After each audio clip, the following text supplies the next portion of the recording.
Fox Sports. We are Blackmore. We are Wisconsin. Major League Baseball has a rich history of charity involvement and being an important part of the community. Tonight, Major League Baseball, the Milwaukee Brewers, and Fox Sports Wisconsin proudly presents the following Brewers Diamondbacks game, broadcast commercial-free, celebrating and benefiting the Brewers Community Foundation. Hello and welcome to Miller Park. This is a special night for the Milwaukee Brewers. During tonight's game on Fox Sports Wisconsin, you'll see examples of the Brewers Community Foundation in action and have opportunities to contribute by bidding on great auction items. Thanks everyone for your support, and go Brewers!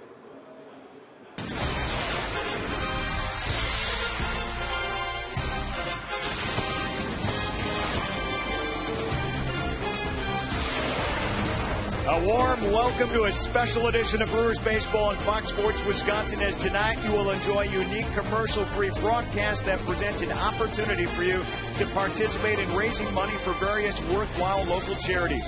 Fox Sports Wisconsin is teaming with you to strengthen the Brewers Community Foundation. The foundation was initiated by team owner Mark Antonazio and his family to harness the pride, passion, and commitment of Brewers fans, players, and other supporters to impact the lives of all individuals in Milwaukee and the state of Wisconsin through nonprofit organizations. Tonight you'll have an opportunity to participate in an online bidding for some great prizes. Such of those prizes might include a first base coaching opportunity at spring training, a game day party in the owner's suite, a fantasy baseball camp experience, or maybe even a one-on-one pitching clinic from Trevor Hoffman, autographed jerseys, and a whole lot more.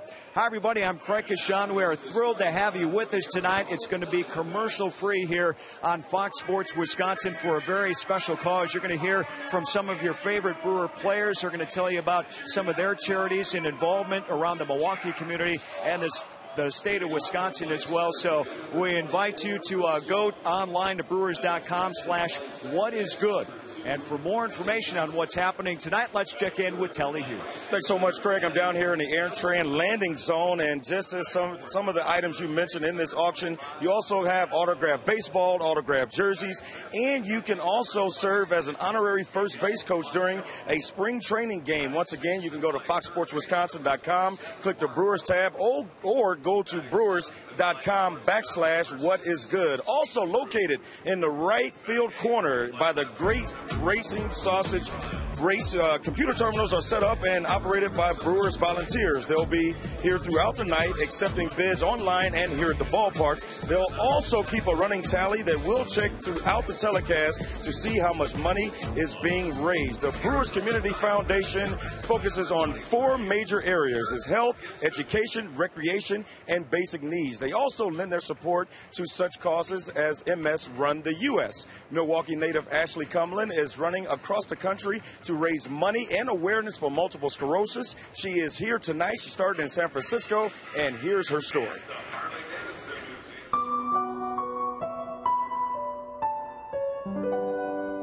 Ashley's mom was diagnosed with multiple sclerosis 27 years ago, and she describes how it has been living with a loved one suffering from this disease. It's heartbreaking to watch someone that you love have to struggle. But like I said, the great thing about Mom is that she's always looking on the bright side of things, so it makes it easy. For the most part, it's been anything but easy for the Cumlins, but they always try to keep one particular thing in mind. We always say, you know, Mom could be better. She could be a lot better, but she could be much worse. And as long as you keep those things in mind all the time, then there's always something brighter to look at. So I feel and I say I'm alive to talk about it. By the grace of God, I'm still here.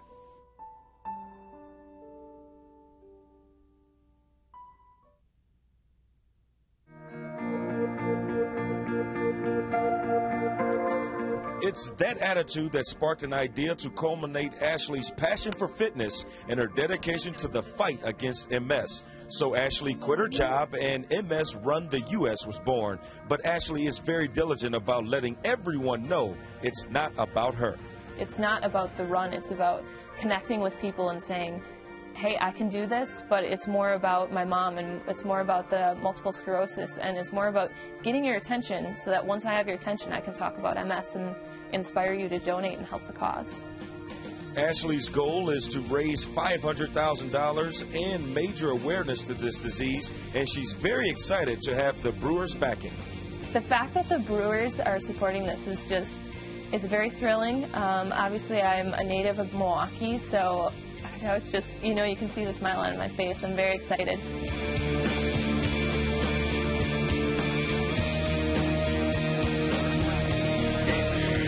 Moments ago, Ashley took the Miller Park mound to throw out the first pitch, and she made it all the way there. And Ashley is standing by with Craig and two other very special guests. All right, Telly, thanks very much. Here's Ashley's first pitch. Nicely done. She's here with her family, including her mother, Jill, who she is running for on the big run, and Montel Williams as well. We're just thrilled to have you all with us. And Ashley, I want to start with you. First pitch back home in your home state. What is this like, this big moment for you right now and your family? Well, I just want to know when I'm going to get signed to the Brewers. I'm looking for a contract. I think that may happen soon. It feels great to be home. I'm loving the support.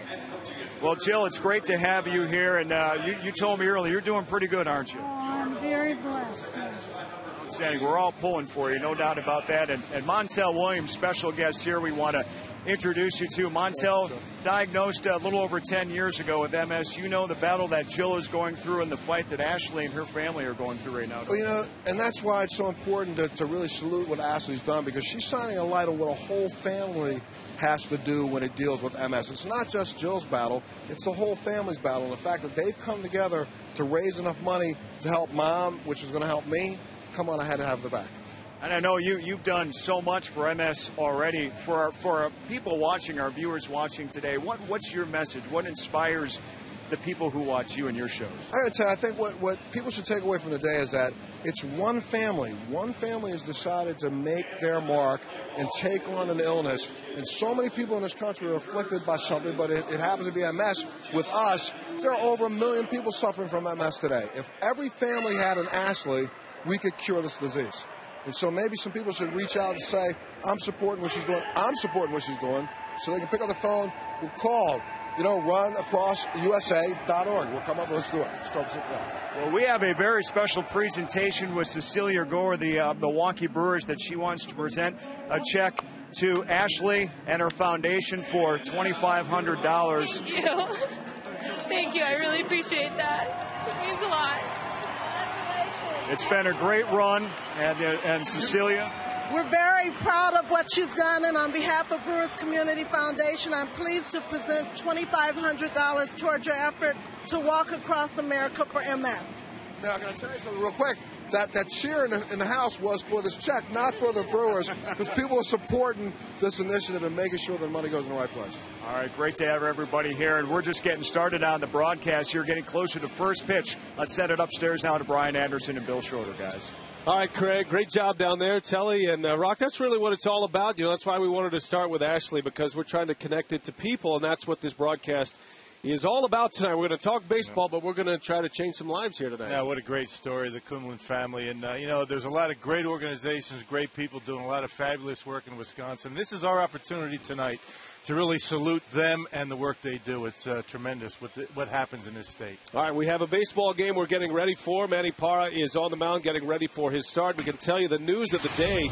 Ryan Braun, Corey Hart not available, still injured. And that means, Rock, we're going to get our first look at Chris Dickerson in a Brewers uniform. He starts for the Brewers in center field, and it'll be his debut in Milwaukee after the trade. Yeah, Ken Maga said he's going to get some playing time. He's an athletic young man, a left-handed hitter with all the tools. He can run. They say he can hit to all fields. The key for him is to be healthy. He's had a lot of injury problems, particularly this year. He's missed most of the year with a broken hamate bone in his wrist. It'll be Dickerson's first game in the major leagues since April 29th. Manny Parra is on the mound. The Brewers lost last night to Arizona and tried to even the series at a game apiece. Manny Parra had 3-9 and a 5.67 ERA. And, you know, his last start was a typical Manny Parra start. We saw shades of greatness, and we saw a lapse from Manny Parra as well in the 6th inning of Wrigley. Yeah, it's just one of those things. Manny just can't get over the hump in that 6th inning. He was pitching beautifully against the Cubs, ended up giving up 6 runs in just under 6 innings. So going to be important, Manny, as the season goes on, to stretch out a little bit, show this Brewer coaching staff that he can pitch deeper than 6 innings. All right, here we go tonight. Commercial-free baseball. No promos. We're going to kick you out to the auction items between innings. We got a lot of special guests lined up as well, and we're hoping you'll have a great time with us as we weave our way through this broadcast tonight. Chris Young, the Diamondbacks leadoff hitter, he popped his 20th home run of the season last night and joined the 2020 club with his 20 steals and his 20 homers. Young leads off, then Kelly Johnson, followed by Justin Upton. Middle of the order for Kirk Gibson is Adam LaRoche, Miguel Montero, and Mark Reynolds. And the bottom 3, Stephen Drew, Rusty Ryle, and pitcher Barry Enright. So Chris Young, the first major leaguer into the 2020 club this season, has 20 homers, 22 steals for the year, and has a legitimate chance at a 30-30 season. A great measure of power and speed. Yeah, I mean, when he is able to put the ball in play, he's a pretty good force at the top of that lineup. Second time that he has been in the 2020 club in his career. Parra misses a little bit low, and it's an opening walk. Check the defense behind Manny Parra tonight. Joe Inglet in left. Chris Dickerson gets the call in center with Kane in right. Casey McGee, Alcides Escobar, Ricky Weeks, and Prince Fielder around the horn, and it's Jonathan Lucroy catching Manny Parra. It was interesting that we showed up at the ballpark today. Kane was in center, Dickerson in right, but Ken Maka flip-flopping those two outfielders today. And I like Maka's explanation. I've seen Kane play center field. I know he can play the position. I have not seen Chris Dickerson play center field yet. Yeah, he's made some pretty good plays out there, too. I mean, Lorenzo Cain certainly one of the outfielders of the future for the Brewers, and Ken Maka wants to see where Chris Dickerson's going to stack up.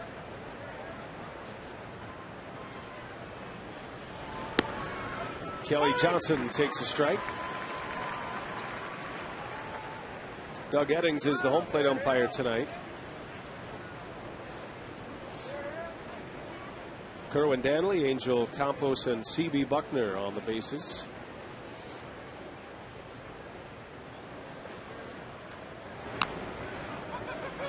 That is a foul ball. Well, yesterday the Brewers losing to Arizona 7-4. They had a chance at a win in the ninth, had a 1-run lead going into the ninth inning. And John Axford blowing his second save of the season. A couple of early walks in that inning for Axford did him in. Well, same in the 10th inning as well. And Trevor Hoffman walking a couple, one intentional, but the Diamondbacks putting some pretty good at-bats together late in the ball game. Now the Brewers had won the first 3 on this homestand against the Astros. This is the second game of a 4-game series with Arizona. It wraps up Thursday afternoon.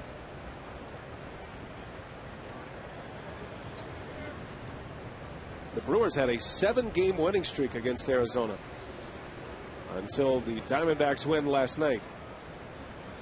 The 1-2 to Johnson. Fouls it away. Count stays at a ball and 2 strikes. Well, they have already had a bit of an incident in Cincinnati tonight. You know, we're watching the Cardinals and the Reds, the top 2 teams in the National League Central. They play tonight. Jaime Garcia against Johnny Cueto, and before the first pitch of the bottom of the first, it was a little bit of a bench clearing situation. Yep, Brandon Phillips and Yadier Molina. Some comments that Phillips made after the game last night. Made his feelings known about how he looks at the Cardinals and their club. Called them a bunch of whiners. That's right. And, you're quoting, of course. Oh, absolutely. That's not me saying that. That's Brandon Phillips. And Tony La Russa took exception, and as Phillips was walking to the plate for the first time tonight, Yadier Molina had some words, and those two kind of in a hot rivalry right now in 2010, the Reds and the Cardinals. That one is on the inside corner, and a called strike 3 as Kelly Johnson is run up. So 1 away. So this was the scene in Cincinnati. Now this is the bottom of the first, and right away Phillips, he loves to talk anyway. And well, you can hit batters, you can do all kinds of stuff physically, but don't talk mean about my team, or we're going to fight. And you wonder why the Cardinals even care. Johnny Cueto, the starting pitcher of the Cincinnati Reds, just doing his butterfly kicks up against the netting. Dusty Baker and Tony La Russa had to work it out. Well, you like the emotion anyway. There's some passion already in the month of August. It's going to make for a nice pennant run going down the stretch. See, we're here trying to raise money for the Brewers Community Foundation and the various charities involved, and they're scrapping. Right. How dare they? How dare they? Come on.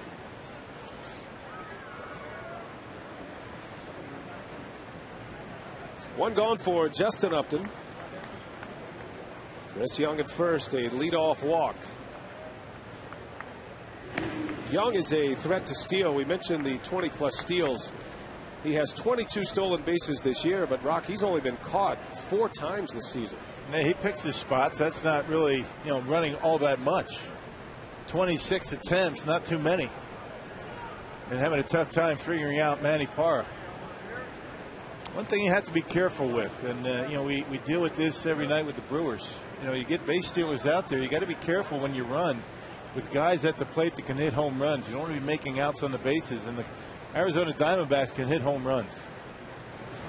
Now the D-backs third in the National League to start the day in home runs. The Brewers lead the league, and 2 offenses that are built very much the same, and you could even take it to the philosophy of both of these managers, Kirk Gibson and Ken Maka, about how they want to play their offense throughout the course of a game with so much power throughout the lineup.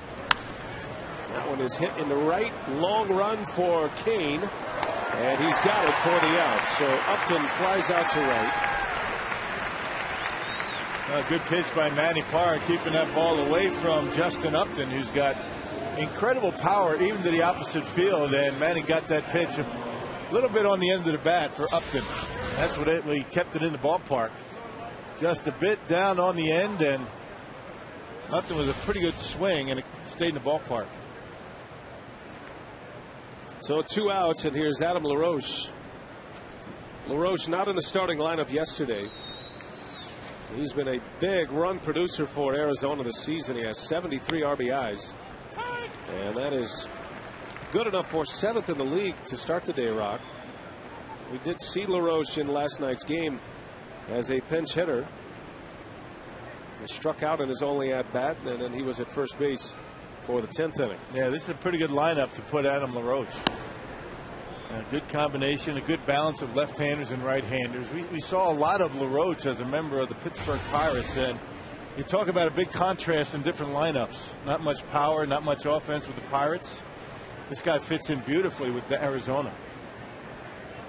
Now LaRoche hitting .321 against left-handed pitchers this year. And Parra has struggled against left-handed hitters. Well, Manny's done a little bit better job ever since he started throwing that split-fingered fastball to left-handed batters. That happened about 3 starts ago. And that batting average against lefties continues to go down.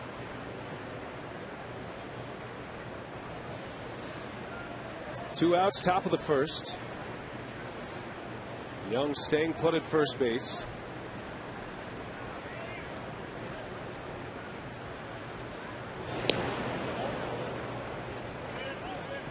Young stealing bases at an 85% clip this year. Just can't get a good read on Manning. It's a pretty good pitch in which to run. You figure an off-speed pitch, maybe something down in the dirt. That's what Chris Young's thinking. The 1-2 and a swing and a miss. Manny Parra strikes out LaRoche. And the inning ends as Parra picks up his second strikeout. No score as we head to the middle of the first inning. Here's another look at that strikeout from Parra. Here's the pitch we're talking about. That split finger. Do you see the tumble on that pitch? He's starting to throw that to left-handers, and that is a dandy. One of the reasons why he struggled against lefties because he really didn't want to throw it to left-handed batters, but now he is. All right, if you're headed to the fridge, sit back down. It's commercial free here tonight.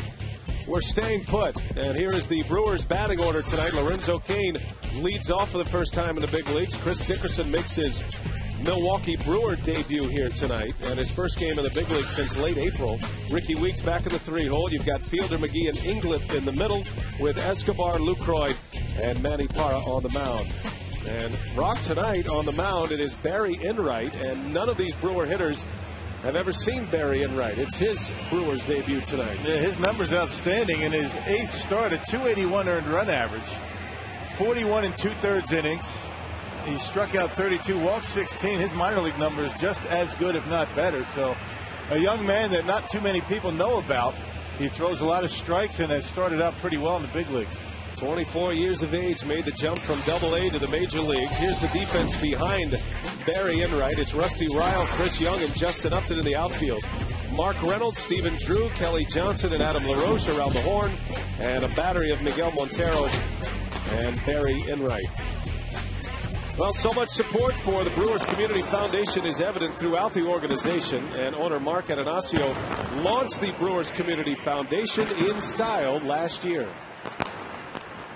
Debbie and I are proud to announce that we're going to donate $1 million to the Brewers Community Foundation. And that's thank you, and that's a start. That's a first gift, but that's a start for us to demonstrate some leadership and start helping the youth in this city. And we're pleased to be joined now, Mark Atanasio. Great to have you with us. This is a great day. This is a very unique broadcast we have here, and a lot of people have come together to hopefully make this a special day. A lot of folks have come together, starting with our partners at Fox Sports Wisconsin, and I want to thank Mike Diamond right up front, without whom effort, thought, brainchild, and most importantly money, this wouldn't happen.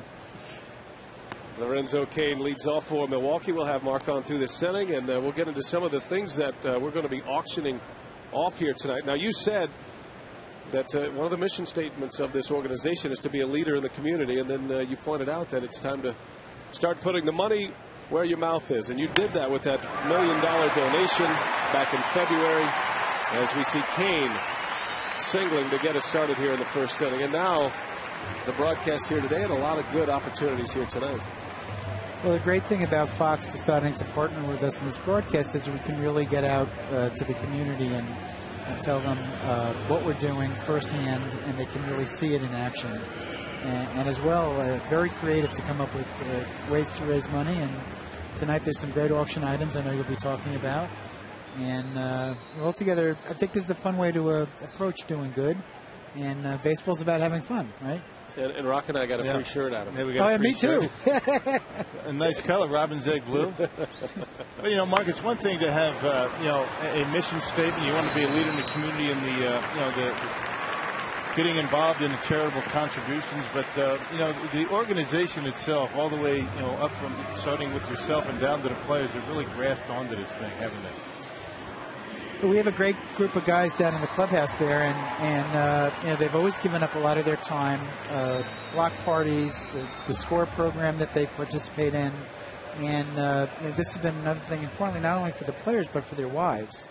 My wife Debbie has, for a number of years now, heard from Brewers' wives and how they've wanted to do more and be active, and they're a real cornerstone of what we're doing here. Visiting with Mark Atanasio in our commercial-free broadcast today as we try to raise a lot of money for the charities that the Brewers Community Foundation supports. Runner at second for Ricky Weeks. He's banging away right away.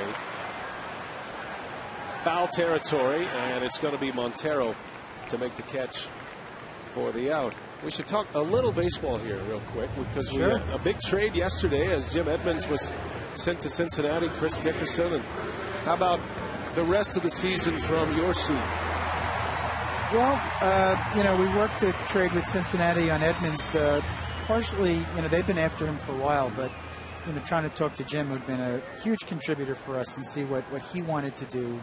Not clear if this is his last lap around the track or not. And he really wavered, and then finally decided he wanted to take a shot at getting, scoring in the middle of the pennant race. So we weren't going to just, trade him to give him to the Reds. But we did have an opportunity to get Chris Dickerson, who we think has, a lot of talent. We see a lot of speed tonight. And so it was, I think, a win-win for everybody. It was great to see Corey Hart getting extended for 3 years. I know everybody was thinking maybe he was going to get traded at the trading deadline, but there was a reason. You tied him up for 3 years. Talk about that a bit. As Fielder sends one to center field, and this will end the inning in the first, but we're staying right here. Continue. Okay. Well, that's right. We're not going to commercial break. We looked hard at trying to, put the pieces of our franchise together. And while the trade deadline gets a lot of internet action and a lot of talk and broadcast, the fact is, our first goal was to try to, tie down as many of our young players as we can. We're successful this year with Corey Hart and with Giovanni Gallardo. So, as it turns out, Ryan Braun, Giovanni Gallardo, and Corey Hart are 3 young players who are 3 All-Stars this year. And I'm really gratified that they're all under long-term contract with us. And, as folks know, we were in discussions with Prince, which now, until the season's over, are suspended. And we've also indicated to Ricky Weeks, as Doug Melvin has talked about, that we're interested in signing Ricky. We're going to have a really exciting young team next year. We got, ESPN was talking about the other night that we started, 9 guys all under the age of 28. Mm-hmm. And several of them established players. And for some of the new guys, I think Lorenzo Cain's showing a lot of excitement. And by the way, Alcides Escobar looks like he can play every position on the field. He's something else. Maybe he may do that by the end of the season. We don't know. I say give him a shot. I tell Maka to let Contreras pinch hit. Well, if we have a problem, we can catch Alcides.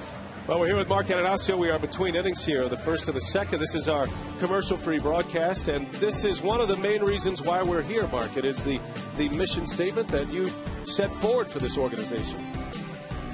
Well, we can see here in the mission statement, we're trying to really focus on community and to impact the lives of people in Wisconsin, and particularly we focus on kids and their families. And we've got some focused areas of interest, and because we wanted to bring some focus, so we're talking about health, education, recreation, and basic needs, and we've got to focus on disadvantaged youth and the families. So I want to say my wife Debbie has had a lot to do with the recreation and basic needs thought, because she pointed out that a lot of times that's what food, clothing, shelter. People forget that there's a lot of folks who don't have that, and we all take it for granted. So Debbie added that as the fourth cornerstone of what we're going to try to support here. Before we let you go, as we get started with the second inning here, now you're ponying up a couple of items as well for the auction. You want to give us a little preview of what you have in mind? Well, everybody asked me when I bought the team, what's the first thing you did? The first thing I actually did was call Bob Uecker. Second thing I did was call Robin Yount. But the third thing I did is I came out here and figured out where did I want to sit. And I decided right next to the dugout was pretty much the best seat in the house. And so I've got 19 seats reserved down there, which are available for ownership and for special guests. So one of the things we're going to do is auction off those seats to a game. 19 seats. Well, I don't know if it's 19 or maybe it is. It says here in my seat, so maybe it is 19 seats. Yeah, it says 19 friends, actually. So I think that's going to be August 26th for that. And there's a pretty good chance I'm going to be here, so I'll come by and say hello to fans who get to sit in my seats. Somebody will have to remove you from their seats at that point. No, it'll be their seats for the night. That's right. And how about the owner suite? Well, and then we also are going to give the owner suite one night for people who want a little more of a, elegant experience, I guess you'd call it. Right? Both spots are living it up, if you ask me. Different ways of living. That's right. What do they say in the Miller commercials? Living the high life. That's right. You would be living the high life. Living the high life at Mark's seats or his suite. Those are going to be a couple of the auctions. Well, thanks for coming by today. By the way, I just mentioned that suite is down at the field level. That is unique in baseball. It's not up high. It's down low. So get the best of both worlds. It's great to have you. All right, thanks, Ed. And we're looking forward to this broadcast. Thanks, Mark. Good job. Yeah, thanks for putting it all together. Yes, sir. We're glad to be here. And again, thanks to Mike Diamond and Fox. All right. That's Mark Ananasio, Brewers chairman, who kind enough to join us here, talk a little baseball and contracts. Yeah. But our purpose was to unveil some of the things we're going to be offering. And as we continue on through this broadcast, we'll be letting you know some of the auction items. You can always go to foxsportswisconsin.com as well throughout our broadcast to find out more information and take a look at some of the things that are being auctioned off. I wouldn't mind just seeing that owner's suite. We should do a game from the owner's seats. I bet that's a dandy, that suite he's got. The suite or the seats, two big ticket items down at the auction. Parra with one away here in the second inning. Facing the big home run hitter and Mark Reynolds, and a swing and a miss. Parra strikes him out. It was Reynolds who walked twice in the late innings last night. A good split-fingered fastball once again. That's where you want it with 2 strikes. For an off-speed pitch, for a called strike, he'll throw that changeup, but the splitter is his strikeout pitch. That's a dandy.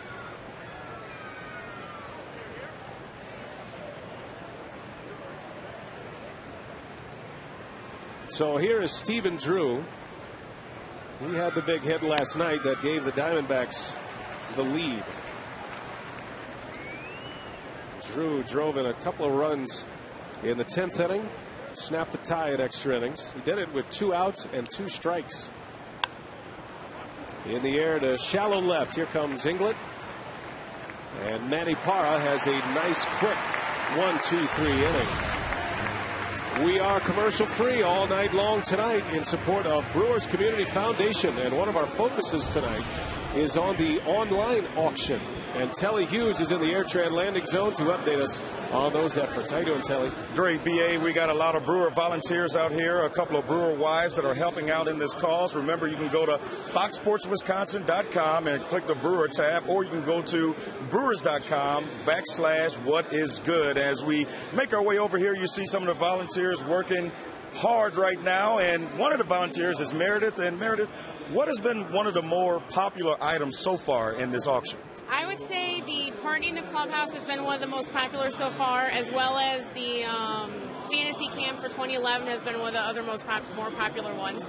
So we've still got a lot of time to bid on some of these great items. So bid away, folks. Yeah, Bill Schroeder will love the fact that the Fantasy Camp is doing well so far. As we make our way over here to the board, you can see some of the items and some of the bids that have been taking place so far. And as you can see, a lot of bidding going on out here and a lot of money being raised and some great items you can bid on, from the perfect package to becoming a first base coach at a spring training game down in Arizona next year. So you definitely want to either get online or stop by here. We're down here by the Great Sausage Race here in the right field corner, and we'll be checking in throughout this telecast, guys. And for now, let's get back to you guys for more baseball. All right, Telly, thanks a lot.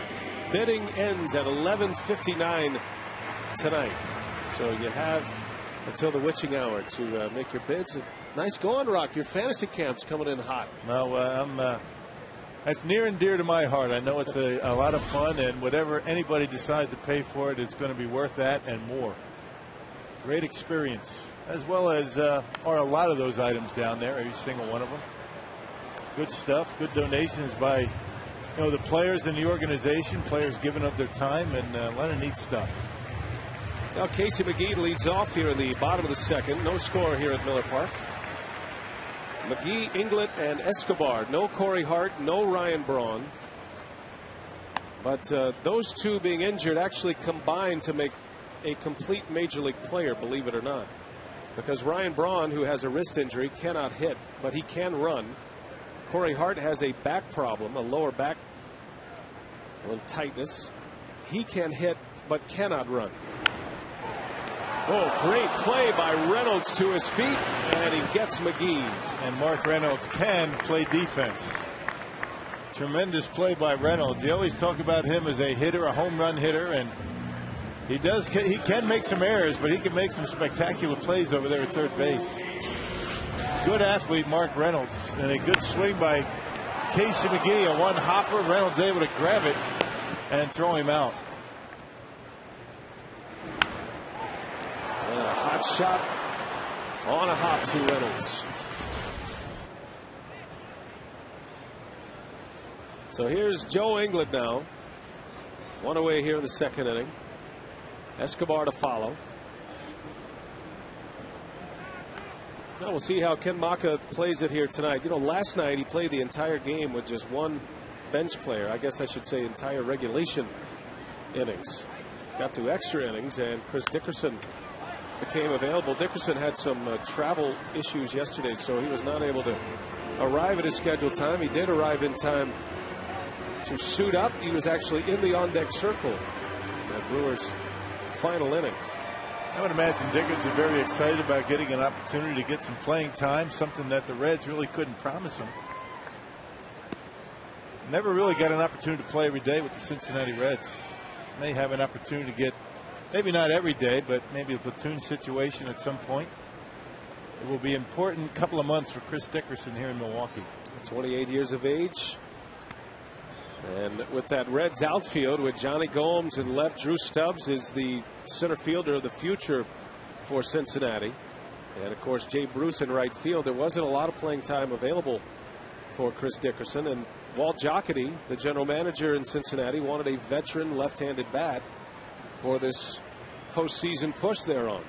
So that's why the trade was made. Jim Edmonds, a former Cardinal, used to play for Walt Jocketty when he was the GM in St. Louis for Chris Dickerson. Wonder what Jim Edmonds thought about the comments from his teammate Brandon Phillips. That's what Tony La Russa pointed out, as a matter of fact, because it's not just Jim Edmonds over there. It's Walt Jocketty, the GM. You've got Scott Rowland, his third baseman. England into center field, pretty well hit, but Young will track it down for out number 2. I don't think they minded too much. Yeah. They're Reds now. Well, it has certainly taken this division race to a new level. The comments of Brandon Phillips had resulted in a bench clearing brawl earlier today. That fastball right down the middle of the plate. You know, Enright doesn't throw that hard. 91, 92 tops.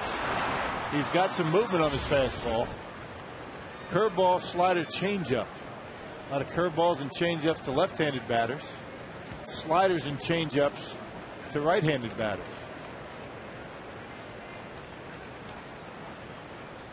Here's Escobar. Now the young shortstop hitting .253 to start the day, has 2 homers, 31 RBIs. He is third in the National League in triples to begin the day. He has 7 triples this season. And he hits that one high in the air to left field. Did he get enough? Back is Ryle at the wall. Oh, and it's gone! In and out of the glove of Ryle. And off the back wall, Alcides Escobar gives the Brewers a lead.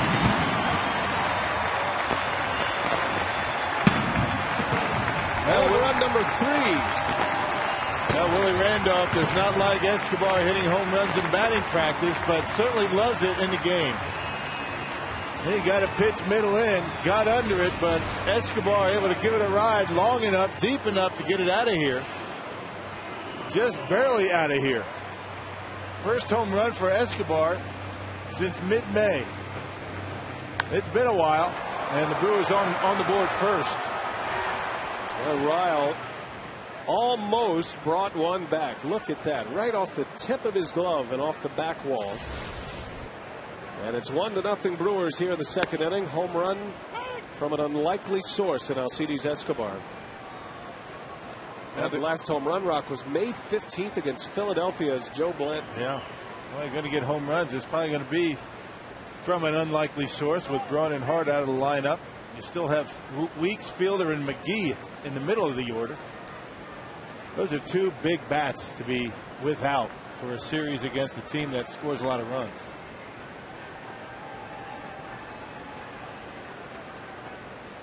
Ball and a strike on Lucroy. And Lucroy wraps one back up the middle. So back-to-back hits with 2 outs from the bottom of the order. And the 2 rookies delivering here in the second inning. That breaking ball, Luke Roy able to wait back long enough. Nice inside-out stroke on a breaking ball up in the zone. Didn't try and overswing or pull it, and right back through the middle. Enright so far tonight has left his pitches up in the zone. He hasn't done much of that in his first 7 starts. Now 2 gone. Here's Manny Parra. Parra with 6 hits on the season. 6 for 26 at the plate. That's a .231 batting average. He's driven in 1 run. He drove in the 20th run in that 20-0 victory against the Pittsburgh Pirates earlier this season. That was when Parra was pitching out of the bullpen.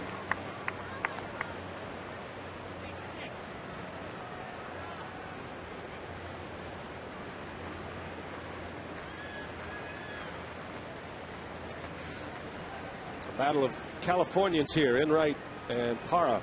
Enright's from Southern California. And Parra from Sacramento as he skies one to left. Rusty Ryle will make the catch. And the inning is over here in the second. The Brewers get a run on an Alcides Escobar home run. We continue our commercial-free broadcast in support of Brewers Community Foundation. You know, it was over 25 years ago that Robin Yount started efforts for Milwaukee's Ronald McDonald House. And Telly, current Brewers are now continuing that tradition that Robin started a quarter-century ago. Absolutely right, B.A. The Ronald McDonald House serves as a safe haven for families dealing with sick children and is also one of the most popular charities among current and former Brewers. The Ronald McDonald House has been a staple of the Milwaukee community for more than 2.5 decades, and an all-time Brewer great recalls when it all started. 25 years ago, I was here to see the Ronald McDonald House open, cut the ribbon. It's great to see it, how it's grown over the years. It's exciting to hear that current Brewer players are getting involved. It didn't take long for first-year Brewer Randy Wolf to pick the Ronald McDonald House as his charity of choice. When I came to Milwaukee, it was something that's very important here in Milwaukee. It's kind of a staple as far as, the Children's Hospital is right across the street. They do a great job, and it's something that I think, something I definitely wanted to do. Wolf also wanted families to spend more time together at the Ronald McDonald House, so he donated a brand new patio for families to watch their children play. There are people out there that aren't that fortunate, and children that don't grow up that healthy, but they're fighters, and they could live a long, healthy life, and it's just they need a little help. In spite not having any children of his own, Wolf understandably has a soft spot for kids, and that's the same reason why Robin Yount got involved 25 years ago. There's always been a soft spot in my heart for kids, and if you can ever do anything to help out families that are in need with sick kids, man, what a great place right here at the Ronald McDonald House. The Ronald McDonald House do so many things for so many families as we continue our online auction out here in the AirTran landing zone. And Brian, I understand you and your brother has been on the receiving end of what the Ronald McDonald House provides. Yeah, as a matter of fact, a few years back, had a younger brother who was in a serious car accident, and the whole family stayed at the Ronald McDonald House, and it was great to be able to be at walking distance to the hospital, and there was an extended stay in the hospital. So that's near and dear to my heart. It's one of the great charitable causes that the Brewers Community Foundation supports, and we're behind it 100%. Yeah, it's so important to allow that family to be close, and you get the family around, and kids seem to get better a little bit quicker. That's great stuff. To the third we go. 1-0. The Brewers have the lead on the Diamondbacks. An Alcides Escobar home run has Milwaukee on top. Rusty Ryle leads off for Arizona.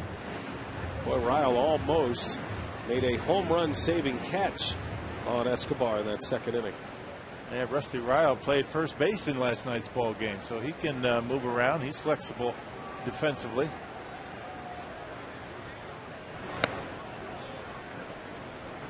Well, you love the pace at which Manny Parra is going about his business tonight. He's getting the baseball, not messing around, not walking around the mound. He's showing a lot of confidence And Jonathan Lucroy putting down the sign and going. Parra walked the leadoff hitter in the first, Chris Young, but has retired 6 in a row since. Has 3 strikeouts.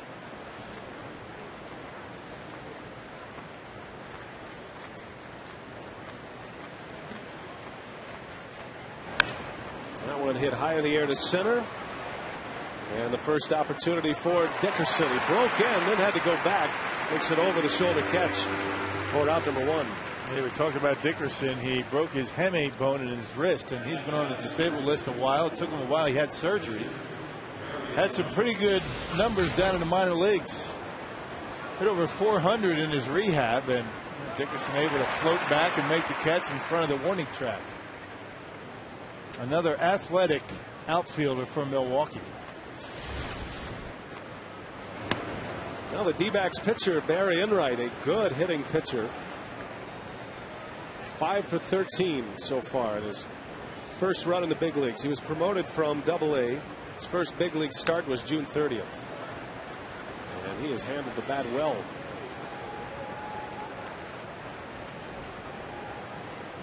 Well, you know, when Ryan Braun and Corey Hart are healthy, you look at this outfield right now, not a lot of base cloggers amongst that group. They all can run. And Dickerson automatically will become one of the fastest in the organization. Little half swing, Enright cuts through, unable to check it. And it's out number 2, strikeout number 4. Got a chance to visit with Chris Dickerson about what he can bring to this club. Above average defensive player. I bring speed at the top of the lineup. I can take pitches, get on base. Those are the things that have done really well in the past. The power hasn't quite come around, but it's there. I'm just just here, just high energy. That's always the way that I played, and sometimes it got me into injury trouble. The comments of Chris Dickerson, and he has a familiar face in Ryan Braun. Those two are buddies from Southern California. They know each other very well. Matter of fact, it was Braun who kind of tipped off Chris Dickerson that a trade might be in the works. How did Braun know that, by the way? Good question. So we're going to have to go to Ryan Braun for the inside scoop. Yeah, next time there's a trade in the works, we got to go to Brawny. But Dickerson talking about power, that does come later on. He doesn't have enough at bats in the big leagues to really get that comfort level and really sit back and try and jerk balls out of the ballpark. Although last year he did hit a home run against the Brewers off of Braden Looper. Dickerson, a member of the Reds. I'm sorry. He's had a 3-hit game against Milwaukee. Said it was hard to leave the Reds. That's all he's known in his professional career. Drafted out of high school.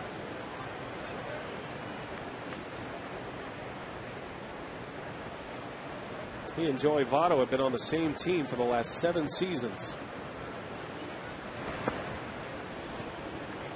Good take by Chris Young, another guy that strikes out a bunch. Able to lay off that splitter. That's a tough pitch to lay off with 2 strikes. Young walked in the first inning, the only base runner against Parra. This Cincinnati, or I should say, this Diamondbacks offense is a head scratcher. They strike out more than any team, but they walk. The second most walks in the National League. I mean, that's a crazy combination. They seem to be patient at the plate, but they strike out a bunch. Now, only the Braves have walked more in the National League than the Diamondbacks. And there's the second walk issued by Parra, both coming to Chris Young. Now, you think of a team that strikes out the most in the National League, you think of a team just flailing away, swinging the pitches out of the zone, but they really don't. We haven't seen that so far in this series. And with all of the strikeouts on this Diamondbacks roster, it was really a stretch of walks. 2 walks in the 9th, 2 walks in the 10th last night that ultimately led the victory for Arizona. Kelly Johnson takes a big rip at the first offering. Manny being very aggressive here tonight early in the count, getting ahead and then mixing in the off-speed pitches and able to slip that one right by Kelly Johnson. Pretty good fastball hitter. No balls and a strike. And now a pickoff. Throw by Fielder. The tag is late. Chris Young went on first move and he steals second base. Yeah, that's what happened. You go in the first move, and if they throw over, it takes 2 good throws to get you out. And with his speed, able to beat it. No sense in stopping and getting in a rundown. You were sure out then. Takes off first move. Doesn't matter if he's going to first base. And the 2 throw a little bit high from Prince, and he gets in there with the stolen base. Number 23 for Young. In scoring position now for Kelly Johnson. Parra struck out Johnson looking in the first inning. And a swing and a miss, and it's 0-2. Close play out at second base a moment ago. Puts the head down and slides, and you can see the way he slides to the outfield side of that bag, making that tag a little bit more difficult for Escobar. The subtleties of the stolen base. Always tougher for a right-handed throwing first baseman to make that tag as opposed to a lefty throwing. He's got to deal with a base runner a little bit more. 0-2 to Johnson. Ooh, just missed.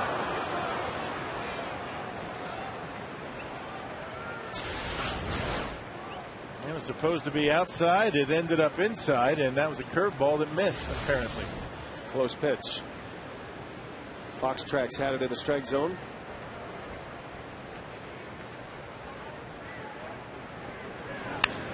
Broken bat. Lazy fly ball. England coming in. And the inning comes to an end. But stay with us here.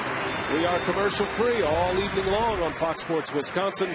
Telly Hughes down in the AirTran landing zone with Executive Director of the newly formed Brewers Community Foundation, Cecilia Gore. Telly? Thanks so much, B.A. And the auction has really picked up in the last couple of minutes, and I know Cecilia's happy to see that. But first and foremost, we want to tell people why we're even doing this commercial-free broadcast and what fans can do to effort their funds to the Brewers Community Foundation. Well, the reason we're doing it is because we understand that there's tremendous need in our community. So the Brewers Community Foundation focuses on health, education, recreation, and basic needs. And we know that we have a caring community and that if we engage fans, they'll help us make a difference. But you also have a special voting as well that you want to tell us about. We do. We are trying to build a miracle field in Milwaukee, and we're working with Pepsi Refresh, and we need our fans to go online and vote for our project, the Miracle League of Milwaukee. If you go to brewers.com/whatisgood, you can bid on items tonight, but you can also help us by voting for the Miracle League. And what does this mean to the Brewers Community Foundation to have a telecast like that where we are able to partner up with the Brewers to bring a lot of these items for auction and for a good cause? Well, for us, it's a tremendous opportunity. It's in line with Mark and Debbie Atanasio's visit. Their plan to expand the effort of the foundation, and we want to make sure that fans have an opportunity to contribute. So we have the 50-50 raffle that's gone very well. We have an online auction. We have events with wives. The players have donated, so we're trying to make sure that everyone that's involved with the club supports the community. Well, thanks for your time. I know you and your staff and a lot of volunteers really put in a lot of hard work to make this happen, and we'll continue to monitor the progress of this fundraiser. And Brian, we're going to send it back to you for more baseball. All right, Telly, thanks. Cecilia Gore. Lorenzo Cain leads off for Milwaukee here in the third, and he skies one. Shallow right. And Kelly Johnson makes a play for out number one. So Cain is 1 for 2. He singled in the first inning. And here comes Chris Dickerson. Enright, just his 8th start in the big leagues. Dickerson in his Brewers debut here tonight. Had a sacrifice bunt in the first. The Brewers left a runner stranded at second in that first inning. Escobar homered in the second with 2 outs to give the Crew the lead.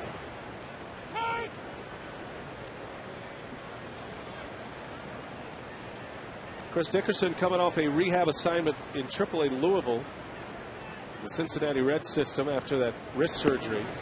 Had wrist surgery in early May, came back and rocking 13 games at the AAA level. He hit .442, had 19 hits, 43 at-bats, including 3 home runs and 7 RBIs. Yep, stole 6 bases. into right, and Upton is there. So he has it in him. I mean, he has the potential to be a pretty solid big league player. Just has to be able to stay healthy and get an opportunity. And I think that with the Brewers, at least, you know, throughout the rest of the season, he should be getting some playing time. How much will probably depend on Chris Dickerson.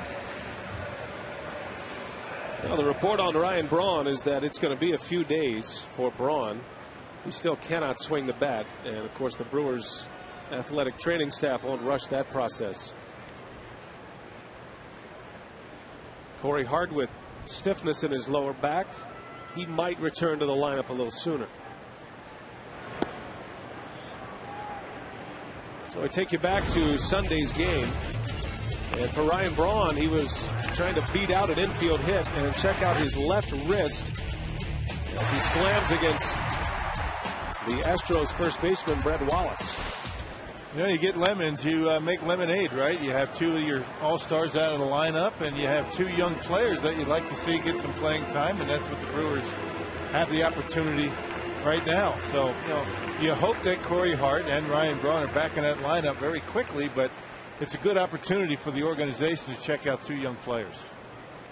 Hart did pinch hit yesterday. Says swing of the bat doesn't cause him as much pain as running the bases. So in an emergency, if the situation plays itself out, Ken Maka will use Hart to hit and Braun to pinch run for him. You know, if they were in fantasy camp, you know, Corey could hit and Braun could run for him. That's right. You have the automatic runner. You're allowed to do that. Slow roller out to third. Reynolds got to hurry, and he just does get Ricky Weeks on a 3-up, 3-down inning in the third. The Brewers lead 1-0 on the Escobar home run. Let's keep it going here. Our commercial-free broadcast tonight. Telly Hughes is with us, and Telly, efforts continue with our online auction. We encourage our fans to log on and make a bid. Tell them how. Yeah, two ways you can do that, BA. You can go to foxsportswisconsin.com, or you can also go to brewers.com/whatisgood. Now, we got two events that take place every year that are becoming fan favorites. One is the Brewers block parties, and the second one is the 5K world famous Clements Racing Sausages Run/Walk. Brewers baseball and Brewers block parties are synonymous with summers in Wisconsin, and what better way to hang out with your favorite brewer? All season long, Brewers block parties give fans an opportunity to mingle with players and coaches, ask questions, and get autographs. There's even a chance to win raffle prizes featuring game tickets and game-used memorabilia. Appearances from Bernie the Brewer and the Clements famous racing sausages livens the party along with free hot dogs, chips, and soda. So don't miss out on the fun at Brewers block parties. The 12th annual Brewers Community Foundation 5K Famous Racing Sausages Run/Walk was a huge success yet again this season. For the third consecutive year, the event was sold out, and this time around, all 3,000 spots were claimed a month in advance. This is the only race participants get a chance to test their skills against the world-famous Clements Racing Sausages. In addition to enjoying a course that winds through Miller Park, runners and walkers got a T-shirt, a hot dog, drink, and a voucher for a Brewers game ticket. The overall top male and female finishers received a year's worth of Clements meat products. Once again, you can continue to bid online at foxsportswisconsin.com. You can hit the Brewers tab, or you can also go to brewers.com/whatisgood. And Rock will be pleased to learn this. The 2011 Fantasy Camp is leading the way with over $3,000, and in second place right now is the Party in the Clubhouse for $50. So we'll continue to update you throughout the telecast. Very proud. Like a proud father. That's great. Justin Upton leads off for Arizona. Fourth inning at Miller Park in Milwaukee. And 1-0, the Brewers lead the Diamondbacks. Milwaukee trying to even the series in one game apiece.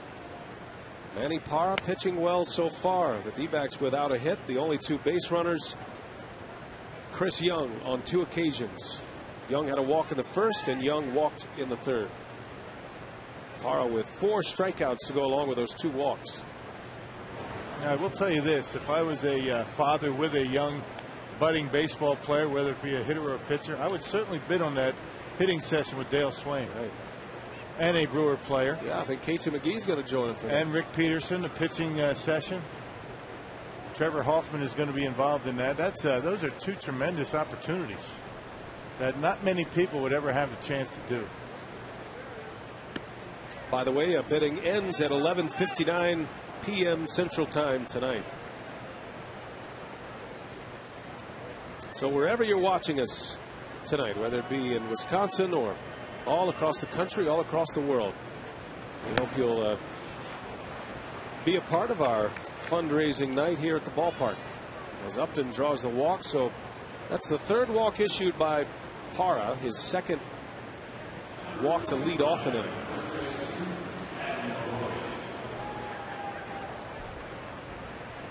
And here's Adam LaRoche.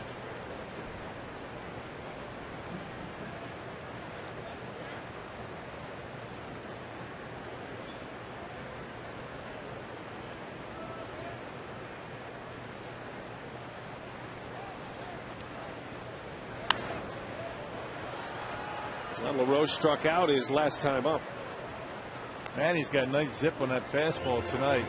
He's been able to throw it, keep it down in the strike zone, throw it for strikes, and it looks as though it has good finish on it, which means it gets into the strike zone and has a little bit of extra giddy up to it, getting it by these hitters. These are all a bunch of good fastball hitters. A lot of first pitch fastballs by Manny Parra, and they haven't been able to really get good swings.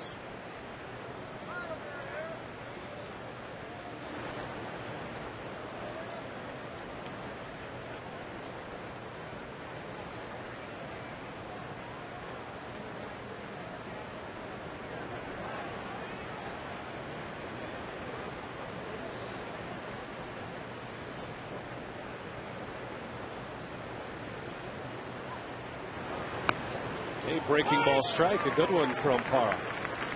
He's a good crisp stuff tonight. The split finger fastball, the curveball, and as Rock mentioned, a little life on his fastball this evening. And a little slider that stayed up in the zone, ended up being on the inside corner, but he got the call. Brewers set up for a ground ball double play possibility. 0-2 the count on LaRoche.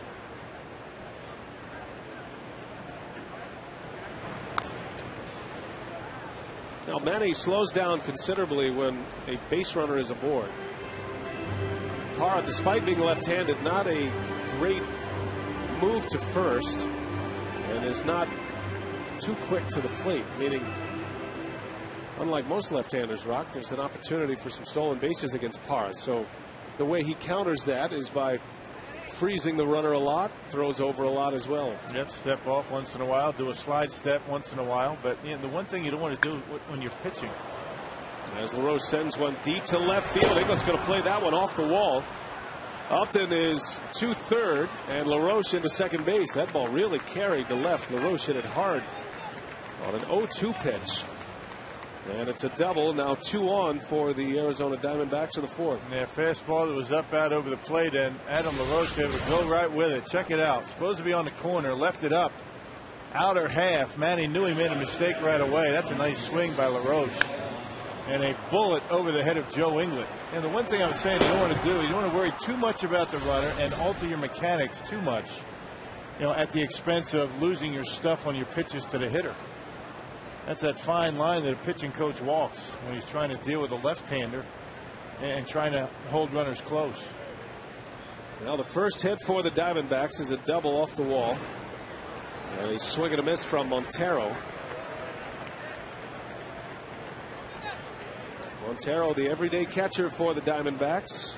They traded away Chris Snyder to the Pirates. Those two came up together, and one of them was going to win the job, and you figured one of them would be on his way out. And it was Montero who stays in Arizona, and Snyder now a Pittsburgh Pirate. Diamondbacks got 3 players back in that deal. As Chris Snyder just never turned into the power threat that they thought they had. Pretty good defensive catcher. He's much bigger in stature than is Montero. Montero a better pure hitter. And both of them pretty good defensively.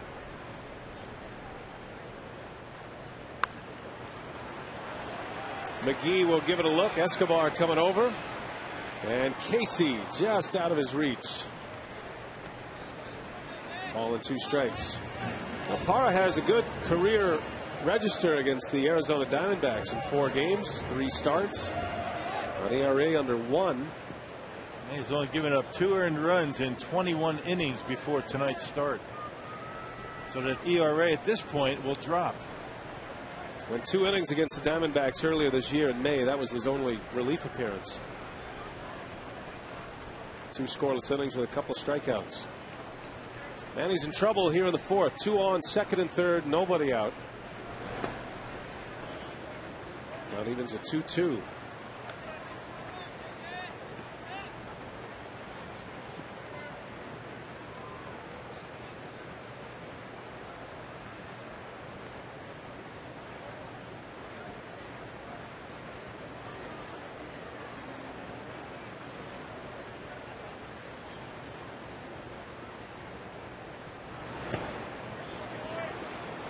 Count goes to full. They have a base open at first, but nobody out here in this 4th inning. Yeah, you don't be messing around, pitching around anybody to get to Mark Reynolds. That's not a good idea.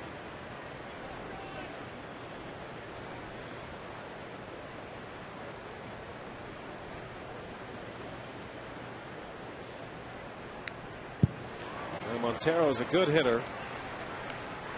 Batting average over 300 at this point. He missed a good part of the season after knee surgery. A lot of pitches down in the strike zone to Montero from Parra. That's where you want to miss. If you're going to miss down. That was the mistake that he made to Adam LaRoche, left one up. And Montero had 2 hits yesterday. 2 for 4 with a walk. He drove in the first Diamondbacks run yesterday. 3-2. And Montero takes ball 4. So the bases are loaded here for Arizona. And here comes Mark Reynolds, one of the dangerous home run bats in the league.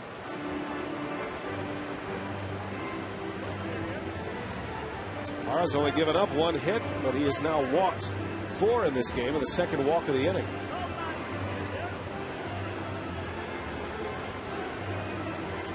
And here comes Rick Peterson to the mound.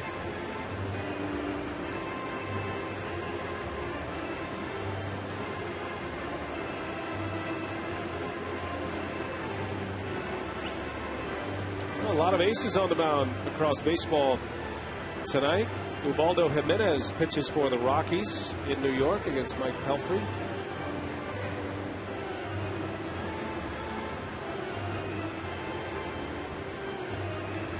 That game's in the 7th inning, Rock, and it is scoreless still. Pelfrey and Jimenez hooked up in a dandy. Tim Lincecum against Ryan Dempster. That'll be later tonight in San Francisco as the Cubs are out west. Cubs got beaten 11 innings last night to the Giants. Giants are the wild card leaders to start the day. A 1-game lead over Philadelphia and St. Louis, while the Giants are a game and a half back of the Padres in the West. So here's Parra against Reynolds. Bases loaded, nobody out.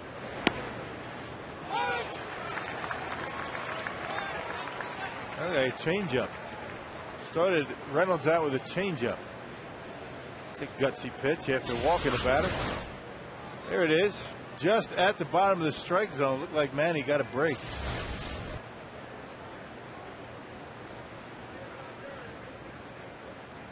Oh, he got a big cut.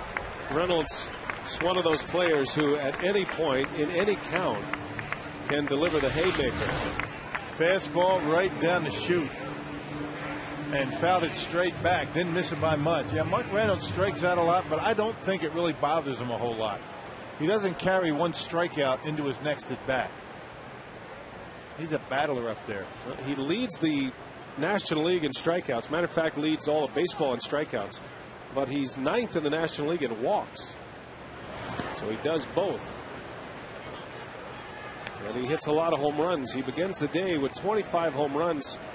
That's the 4th highest mark in the National League. Adam Dunn, Reynolds' former teammate in Arizona, leads the National League with 30. then Joey Votto, Albert Pujols, and Mark Reynolds. 8 of those 25 home runs have come against left-handed pitchers. Reynolds hit 44 home runs last year. The 1-2 and a swing and a miss. Parra strikes him out for the second time. That's a big strikeout for Manny Parra. And now he is a double play away, perhaps, of getting out of this inning. Only one fastball in that whole sequence, a 4-pitch strikeout. He started him out with a changeup. That's what really messed with Mark Reynolds that entire at bat. There was the pitch to hit, and then back-to-back splitters, able to get him on the second one. Well done. That's a nice pitch. So Reynolds retired, 1 away. Here's Stephen Drew.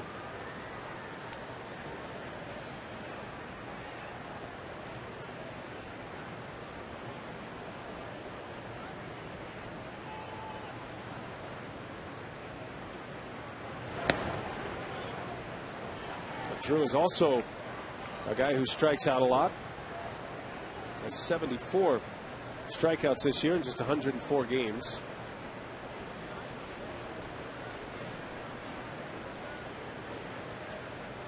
Diamondbacks are going to have a run of 100 strikeout performers this year. They've already got 3. They have a good chance of having 5 or 6 by the time the season ends. Chris Young's at 94. Kelly Johnson at 98, and Stephen Drew at 74. That's a lot of whiffs. Yeah. You can deal with them to a certain extent when you hit a lot of home runs. A lot of home runs, a lot of walks. I mean, will sometimes cancel out some strikeouts. It all depends on when you get them. That last strikeout hurt the Diamondbacks badly. Now a ground ball gets Manny Parra out of the inning. Well, Drew is a fast runner.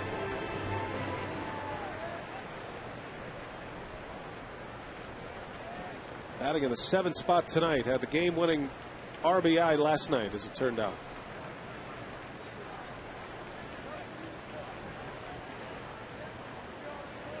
Parra has already thrown 73 pitches.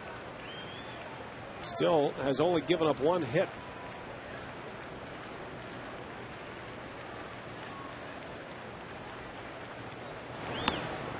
Strike, 2-2.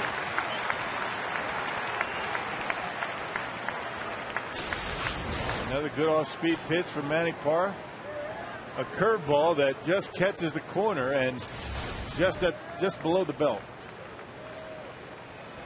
Doing a nice job throwing off-speed pitches down in the count.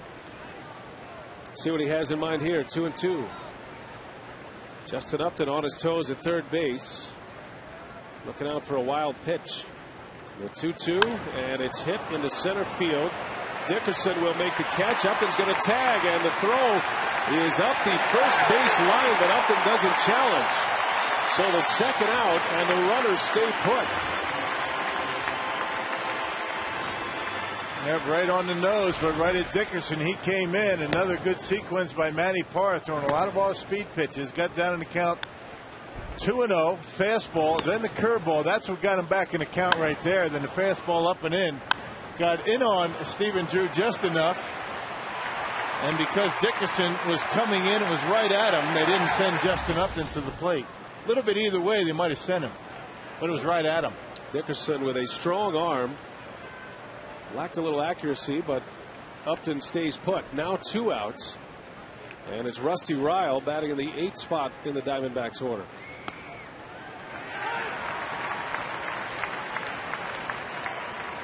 Yesterday, Ryle was 0 for 3 with 2 strikeouts.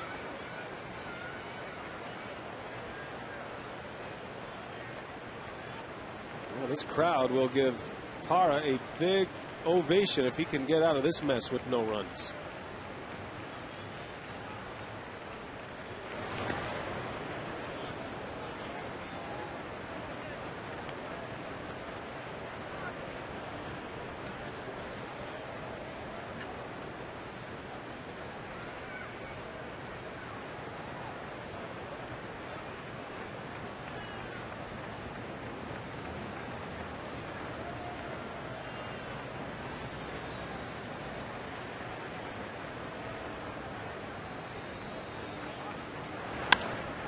in the air. Manny Parra is going to get out of this fourth inning. Bases loaded, nobody out. How about that?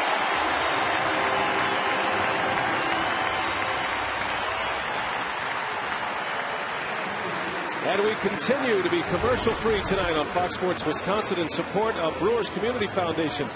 Telly, the organization's support of causes is limited to no one, and that includes the general manager and his wife, right? Yeah, you're absolutely right. From top to bottom, the Brewers organization has a strong commitment to actually being more involved and heavily involved in the community. And Brewers general manager Doug Melvin and his wife supports a cause that really hits home. Pink ties were prominent at a recent reception hosted by Brewers general manager Doug Melvin and his wife Ellen. But it wasn't about a fashion statement. Instead, it was all about the commitment against fighting breast cancer. It was actually Doug's idea to start something in memory of my mother. So we did, and then 2 years ago, I lost one of my dearest friends, Lori Burke, to the disease after her 25-year battle. So it added more meaning. Bob Euchre, Ken Maka, and a host of players were on hand to lend their support. There was also a silent auction and raffle to help raise funds. We do this, and finding the research, getting money for the research as a fundraiser, because it does affect the males a lot too, because you could lose your wife. It's about your children, it's about your grandchildren, and that. So that's why I think it's very important that the male support is there. And the overall support has grown tremendously. Ellen and daughter Ashley are in their 5th year raising funds for the Komen for the Cure Milwaukee. It is amazing when you're sitting there selling raffle tickets, you'll have someone come up and say, can I write a check? I want to write a nice check. I'm a breast cancer survivor. And they'll write a $200 check or a $500 check. And, you know, you've really touched a lot of hearts. That cause has touched a lot of hearts and raised a lot of money as we continue our online bidding on Fox Sports Wisconsin. You can click the Brewers tab, or you can also go to brewers.com/whatisgood. And something I'm very surprised about is the hitting clinic with Dale Swaim and Casey McGee. That one has been a little slow, but as you can see, Nicole Axford, John Axford's wife, just changed it. Another donation has been made, so we'll see if that one continues to raise more money, guys.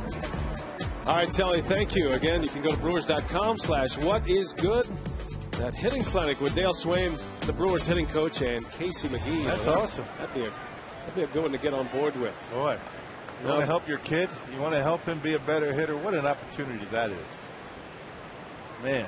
Well, Barry Enright back on the mound for Arizona. We are in the bottom of the 4th inning of our commercial-free broadcast tonight. This was a game that was not originally scheduled to be televised, but we put this together. Fox Sports Wisconsin picking up the tab on the broadcast, and the Brewers trying to raise a lot of money in our auction here tonight. Part of Brewers Community Foundation Week. And we want to tip our hat to our great crew as well. You know, normally we go to break, we get a bit of a breather down in the truck. Right. But Dave Dittman, our director, and Chris Withers, producer, Brent Valenti, pregame, postgame producer, and all the crew. Appreciate the effort tonight. Yeah, they work hard every day, but especially hard tonight. Yeah, the whole Brewer organization, everybody with Fox Sports Wisconsin, and it's been a team effort. It's been a lot of fun so far. Yeah, the folks in the truck. You know, the talents in the truck. The production truck. Right. Yeah, that's what I meant. They've become very generous here in the last few moments. They too are offering something for the auction, which might pique your interest a little bit. What's that? Well, there's an opportunity to tour the truck. I know you haven't been to the truck in a long time, but it's stationed down there beyond the right field wall. I just get away. I just get in the way. I just got to stay out of their way. Fielder is retired. So the truck has offered this package tonight, the Fox Sports broadcast package. That's 2 tickets to a Brewers game. You get a behind-the-scenes tour of the truck, the gremlins in there, and whatever they do. You get to visit the TV and radio booths. How about the interview on the field? Huh? Yes, you get to do the pregame interview, and it might end up on the air. Wow. Nice. Some budding broadcasters out there. That's a good deal. I would have been all over that one if I was not already here every night. That would have been my favorite, because I'm already going to fantasy camp, so I'm already in. You and I should do something. We should. What should we do? I thought we just did something with that. We're not going to do anything with that. We're just going to stand up there looking at us.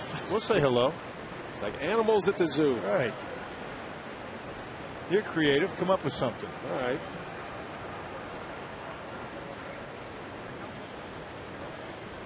You don't need an answer right now, do you? Oh, no.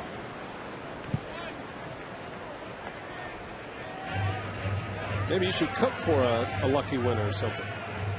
Maybe a foursome of golf and then maybe a barbecue. Two things that each of us do well in our own right. Separately well.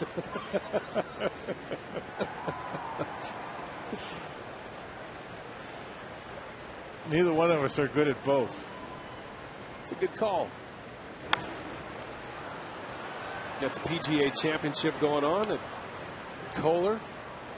Starts Thursday. Practice rounds going on. Tim Petrovic was out here earlier taking batting practice. PGA Tour player.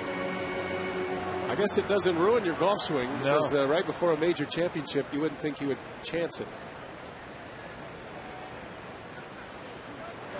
McGee chases a high fastball. And the second out of the inning. First strikeout for rookie Barry Enright. That's a pitch that Casey McGee can handle a lot of the time, but once in a while. A little bit higher than high, up around the letters, and Casey comes up empty, gets underneath of it. Casey, one of those guys, one of the very few that can handle that fastball, you know, somewhere around the letters, but not letters and above. Nobody can handle that pitch. Looks very good, but tough to hit. 2 outs. Here's Joe Inglet. Slaps one foul down the left field line. I look at Barry Enright, and the first face that pops in my mind is Bert Blyleven. A young Bert Blyleven. Maybe the Pittsburgh Pirates version of Bert Blyleven.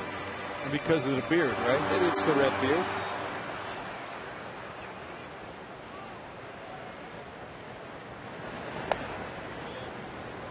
Enright made the jump from Double-A to the big leagues. Down in Mobile in the Southern League. 4-1 record in 14 starts and a 2.88 ERA. What was impressive about his minor league numbers, had a strikeout to walk ratio of about 5-1. LaRoche gobbles it up, and Inglet is retired. The Brewers go in order 1, 2, 3. 1-0 Milwaukee. An Escobar home run in the second, the difference. And you won't see any commercials here tonight on Fox Sports Wisconsin as we support Brewers Community Foundation. Telly Hughes. Back in June, the Brewers Community Foundation helped a special group take a very special trip. Tell us about it. Yeah, baseball players are often viewed as role models, but so are fathers. And Milwaukee Mayor Tom Baird put together an initiative that combines the two of them.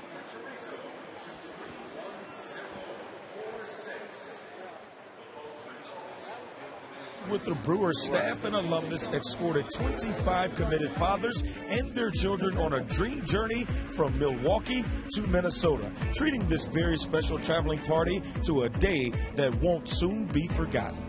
It's really about sending the message that it's important for all men who become fathers to be engaged in their kids' lives. That even if you don't have a job, even if you don't have money, you can still play a very positive role in your kids' lives. It's a big deal because it recognizes fathers in Milwaukee, and sometimes fathers just don't get enough credit.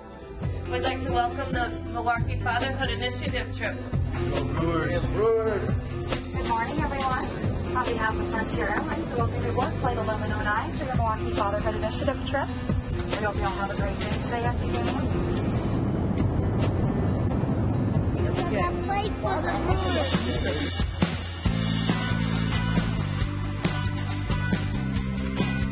Well, Mayor Barrett approached me a couple of years ago to be involved with this, and one of the things I think is important to do is lead by example.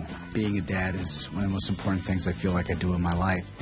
You know, I took the initiative myself with my kids. I always told myself growing up that I wasn't going to be like my dad. I was going to be in my kids' life. It's a blessing that we're able to do it for them, and just wish that they take the they take the message.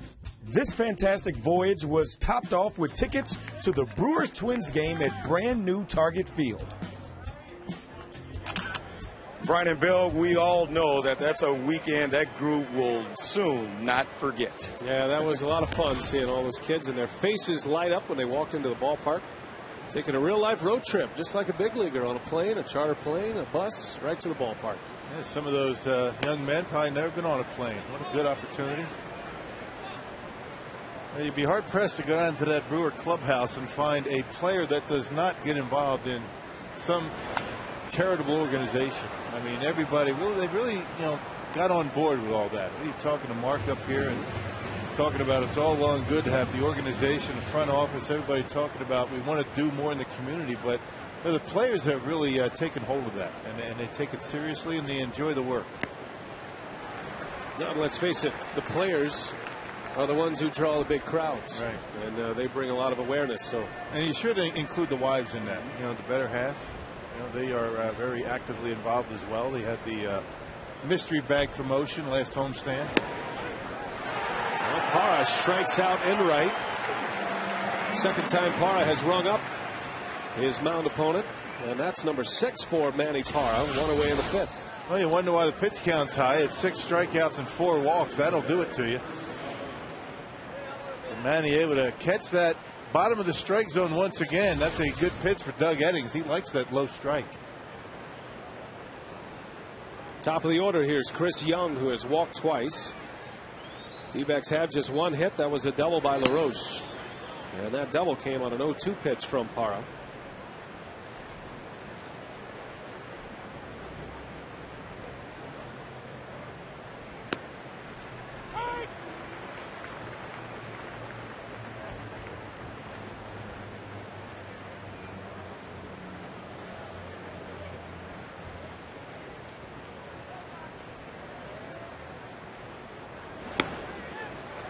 Strike 2 on Young.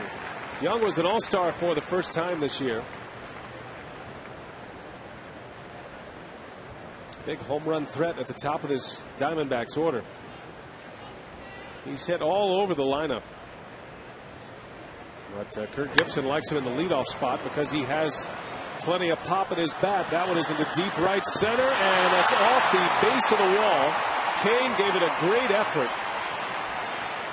But Chris Young sends one between Dickerson and Kane in right center. And it's the second Diamondbacks hit, a double for Young. That was a mistake with a breaking pitch. And, Manny Parra's been so good with the fastball and the splitter. There's a slider that stays up out over the plate. You got to spike that ball in the dirt with 2 strikes. It was a 1-2 count. And look how quick the hands are for Chris Young. You wonder how the guy strikes out as much. Some of these guys are somewhat of an enigma. You watch them up there. They're patient at the plate. They got quick bat, but they strike out quite a bit. And taking that one off the wall into right center. A piece of hitting on a 1-2 pitch. Now Young takes off. Manny saw him go, but was already in his windup in motion to the plate. And it's an easy steal for Young.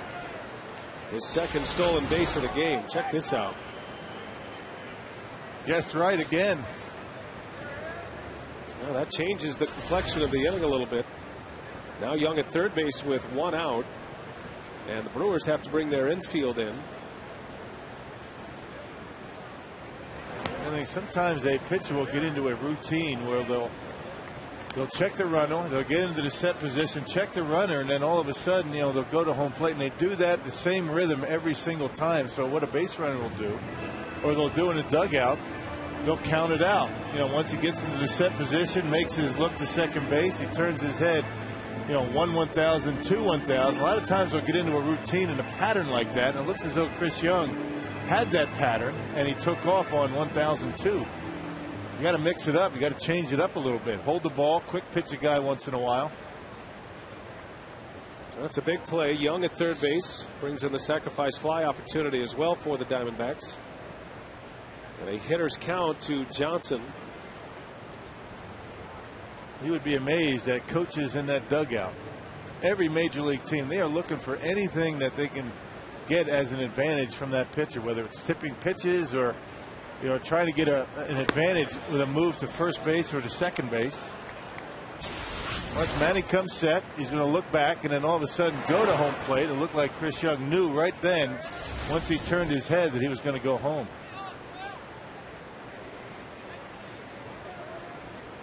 D-backs manager Kurt Gibson took over for A.J. Hench.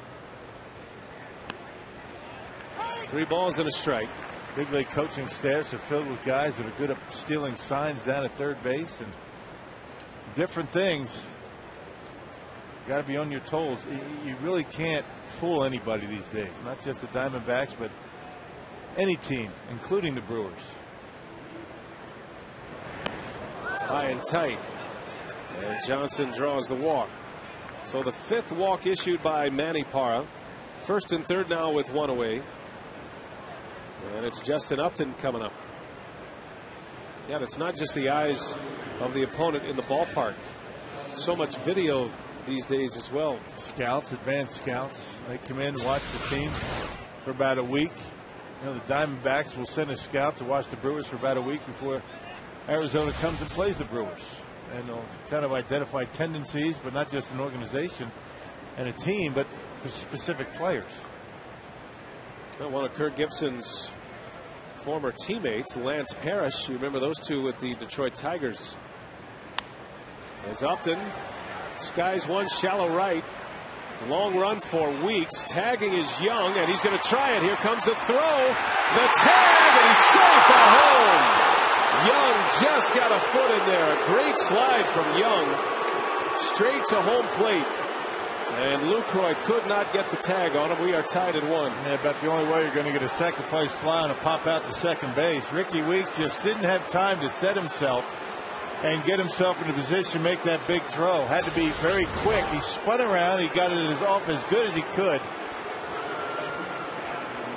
And Chris Young showing tremendous speed tonight. Throw a little bit on the foul side of the bag, and you can see he's clearly safe. It's a good slide. Able to beat it. So all tied at 1 on a sacrifice F4. That's one of those ones where you might as well, you know, appeal over to third base. Why not?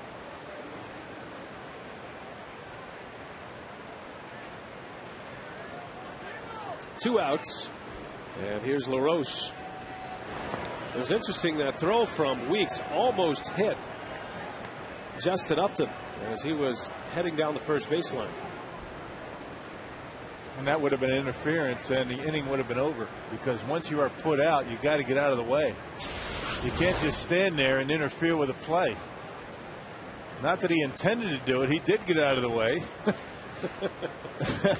if that ball hit Upton, it would have been interference, and that would have been the third out, no run. Into right center, that ball is well hit. Kane able to cut it off. That'll save a run.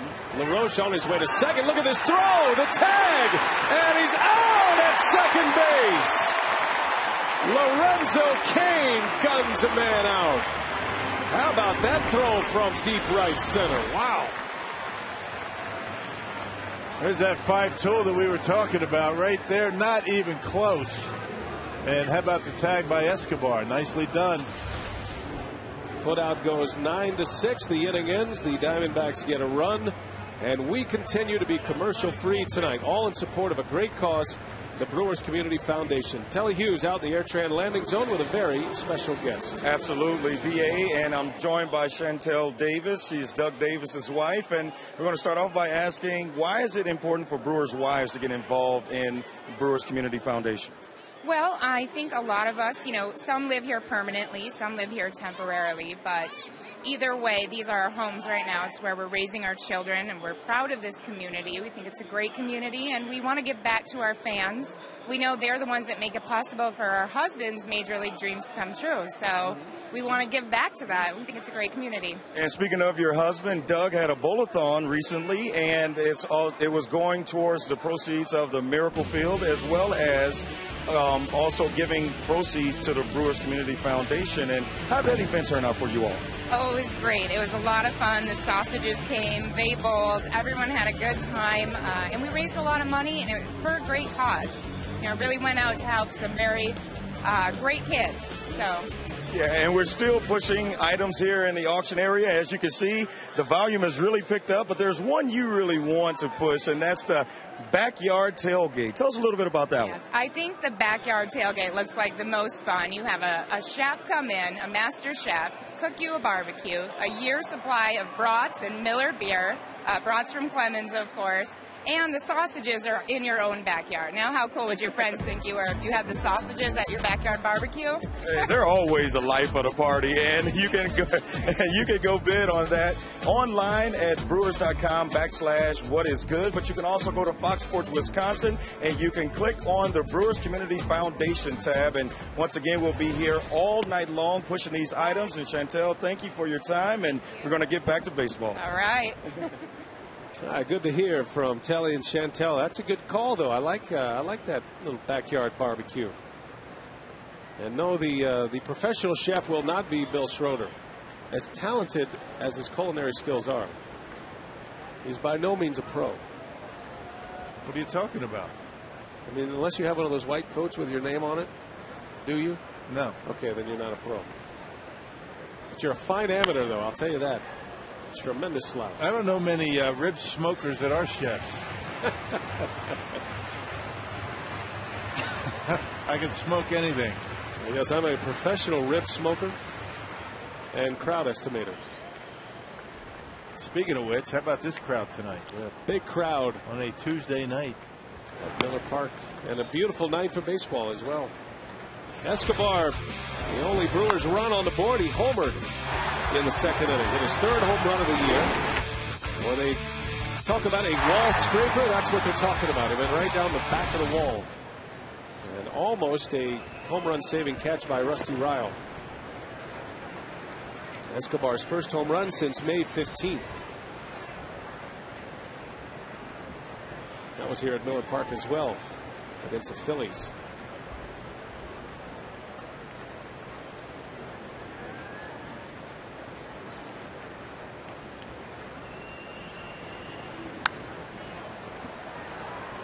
Well, the Brewers haven't had a base runner since the second inning.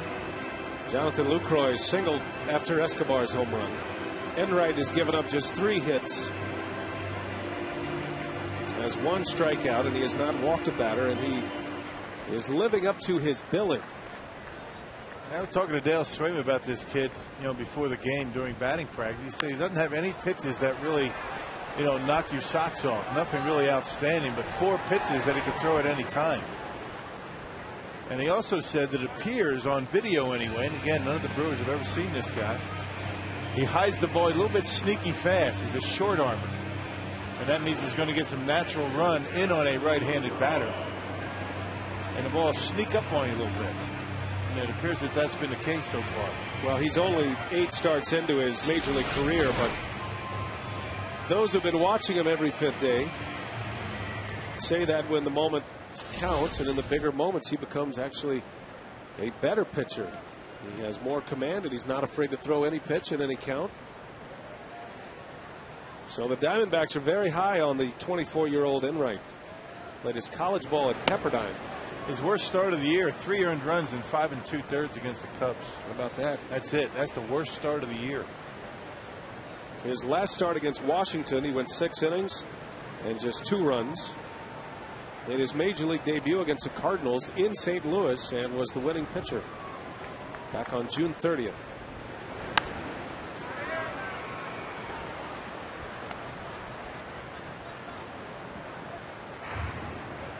Lucroy has a hit. A single back in the second off Enright.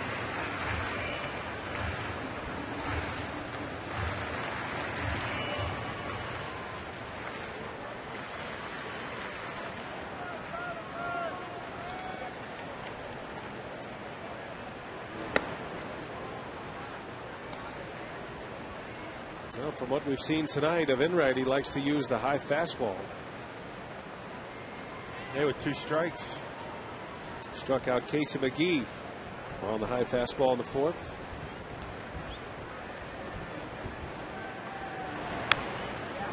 Lucroy fouls it away. 1-2 the count. A rookie pitcher against a rookie catcher, Jonathan Lucroy.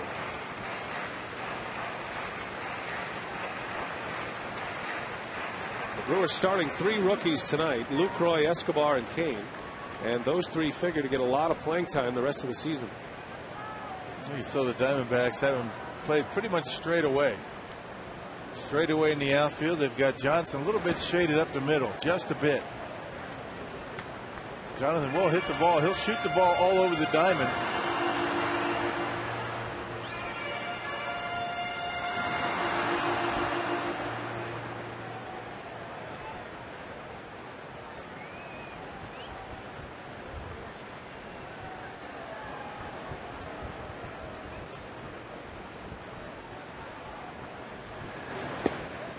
Lucroy lays off a breaking ball, and he's worked the count full.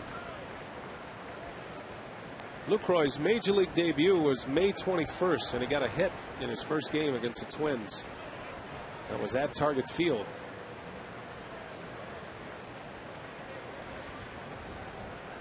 Took him a while to drive in his first run. Teammates ribbing him a little bit about that. Made his debut on May 21st. His first RBI came July 29th. I take that back. July 25th against Seattle. Well, he's got 11 since, so doing a nice job since that time. You start thinking about that. You see that big goose egg in that RBI column. You start pressing a little bit with a man at second. Nobody wants to see a 0 in any column. That one's hit well, right center field. Upton will make the catch for the out. 2 gone for the Brewers in the 6th. Well, here comes Manny Parra now, Brewers pitcher.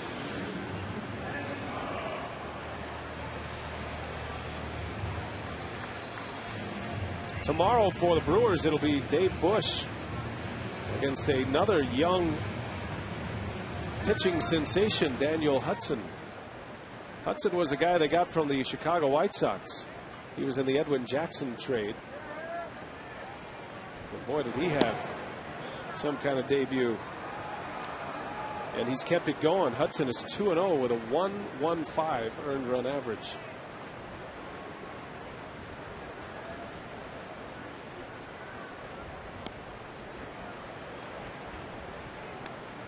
Yeah, he's been able to eat up 7 innings in each of his first 2 starts. Not too shabby. The starting rotation for the Diamondbacks has done a big turnaround, hasn't it? Started out a bunch of veterans. Brandon Webb has not been able to get on the mound. Well, Webb had a setback after surgery, and he is probably going to be, well, he is going to be out for the season. And you're wondering if he's going to be able to come back for next season. Diamondbacks originally thought they were going to get Dan Herron and Brandon Webb back together in the same starting rotation, and then they added Edwin Jackson in the offseason. I remember watching the Diamondbacks this spring training in Tucson, and you felt like this team was going to be all right this year. Yeah.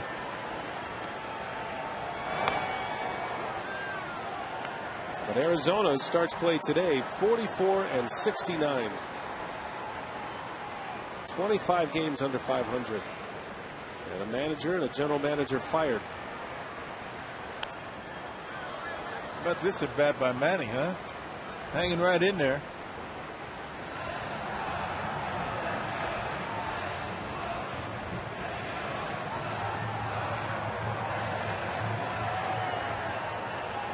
Six pitches for Manny Parra in this at bat. Number 7 on the way.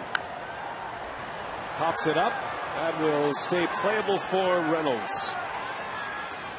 And the side retired. A 1-2-3 inning for Barry Enright. He is now retired 10 straight, all tied at 1. As we head to the 6th, and as we continue our special commercial-free broadcast tonight, Telly joins us from the AirTran landing zone. Telly, the Brewers' efforts include helping young kids continue their education. Yeah, education is a huge deal when it comes to the Brewers Community Foundation, and there's no other thing that exemplifies that more than the Bud Selig Scholarship. The 2002 All-Star Game generated more than just the national spotlight and added revenue to Milwaukee, but the proceeds from the 02 Workout Day propelled the establishment of the Bud Selig Scholarship, and Sergio Gonzalez is very thankful of it. I was, like any high school kid, getting ready to go to college. I was looking for ways to kind of help pay my tuition and help pay for room and board. And Milwaukee Brewers, it's a great organization. I had heard from some friends that they had a scholarship available. I looked it up online, and I felt that I qualified for it. So I finished in the application. I was fortunate enough to get it. Gonzalez, a recent graduate of UW-Madison, became the second Selig Scholarship recipient in 2005, says he's not sure what he would have done without it.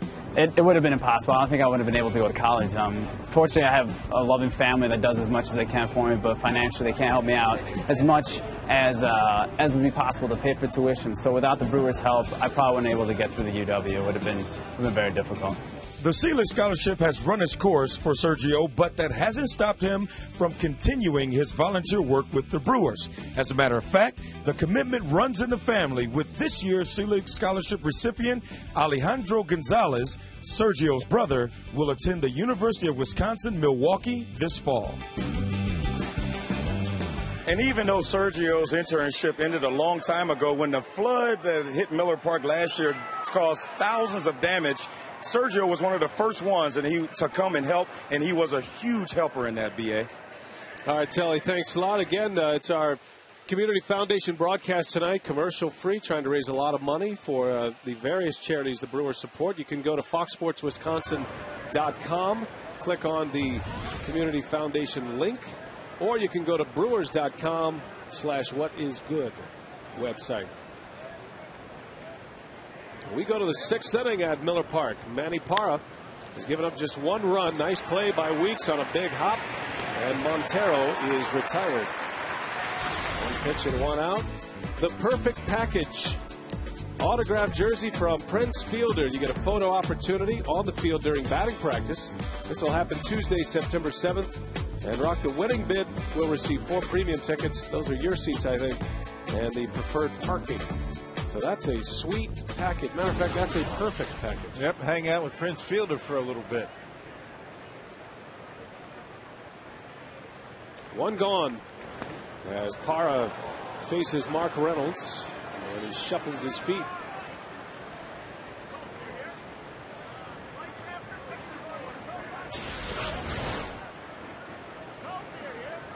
Nothing wrong with moving some feet once in a while, as long as you keep it down in the zone. 2 balls, no strikes on Reynolds. The Diamondbacks in the 4th inning had the bases loaded with nobody out, and Reynolds coming up as he bangs one through for a base hit.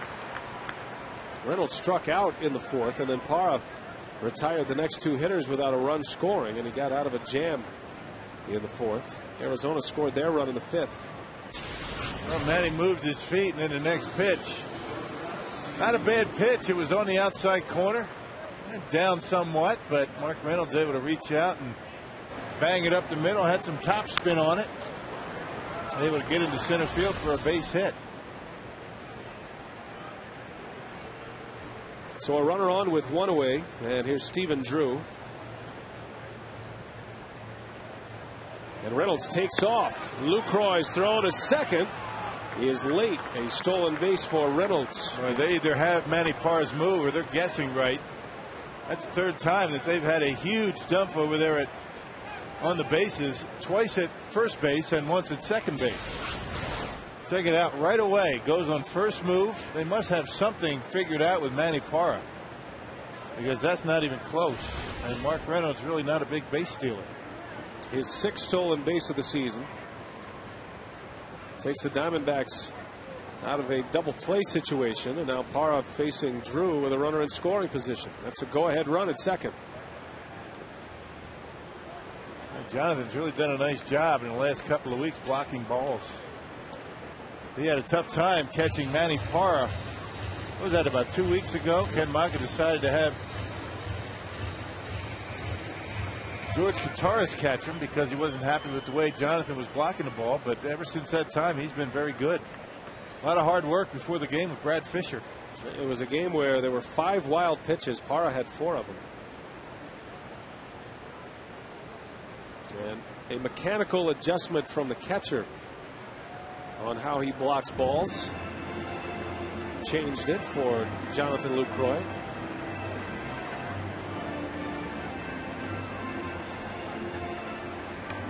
Todd Coffey getting loose. Parra's nemesis inning, the 6th inning. In his last start, he was cruising right along, just 1 run allowed against the Cubs, and then gave up 6 runs in the 6th inning at Wrigley Field.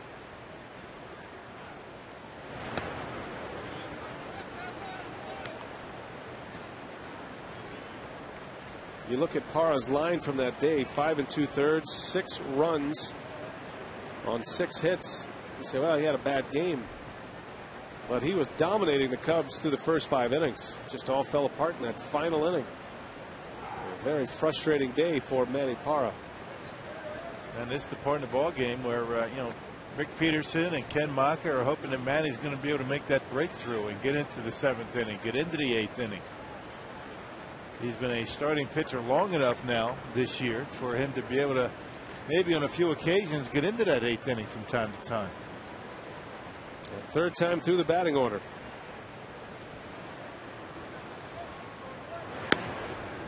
The 3rd time through the batting order today for Parra.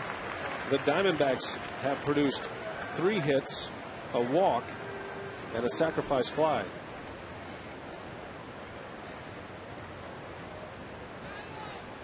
And got a lot of help from Lorenzo Cain with that throw out of Adam LaRoche at second base to end the 5th. That was a huge play. 2 balls, 2 strikes on Drew. 0 for 2 tonight is Drew. Inside, almost hit him.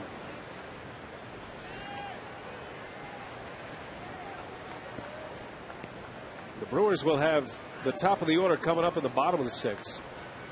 And it'll be the 3rd time through against Barry Enright. A pitcher that none of these Brewers have faced this season.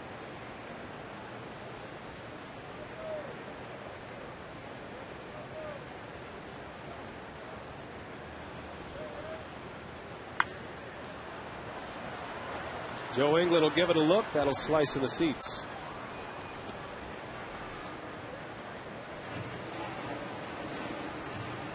No Braun, no Hart once again tonight. Joe England gets the call in left field, his 2nd consecutive start.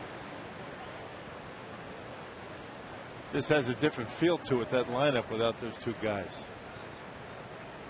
Brewers lost a lot of thump in their lineup without Braun and Hart available. Certainly not as intimidating as it could be with those 2 guys in the lineup.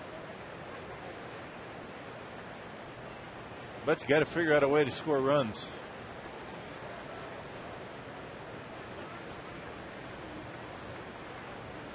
Full count, Parra with a runner at 2nd.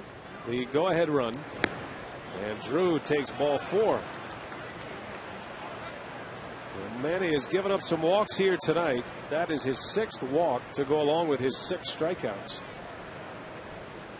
Well, Todd Coffey's got to be ready then in that bullpen. Let's see what Ken Maka elects to do. He's got the right-hander Ryle up. They do have some left-handed bats on that bench. You got Parra, who started in last night's ball game, and Ryan Church.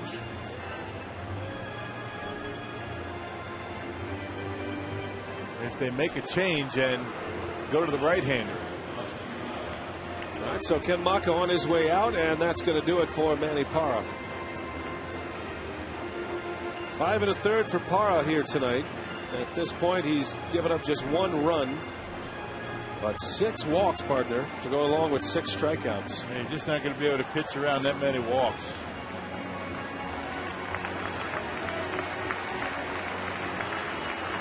And one of those things that Manny's just going to have to figure out a way to get through that 6th inning. It's been a nemesis for him for a while now. And once again, he leaves with men on base. Todd Coffey sprints his way in, much to the delight of a big crowd here tonight, and it gives us a chance to check in with Craig Pichon. What's going on, Craig? Well, I'll tell you what, we've got a lot of fans down here that are coming through, taking a look at some of the items up for auction. You guys are big-time Brewer fans. You got yourself a National League jersey for Ryan Braun, indeed. What do you think of this so far? I think it's awesome. It's really nice that people can actually bid on stuff that no one you could really buy or try to play with Hoffman or Case McGee batting experience or pitching experience. That would be pretty good. Now, would you seriously consider doing something like this, or is this just piquing your interest rate? It's just piquing my interest. It's money that you can try to get experience from, and how often can you pitch with Hoffman or learn how he pitches or anything. It's a lifetime experience you can try to do. What's your name? Josh. Josh, good spokesperson, huh? Great pitch. Nice job. Thank you.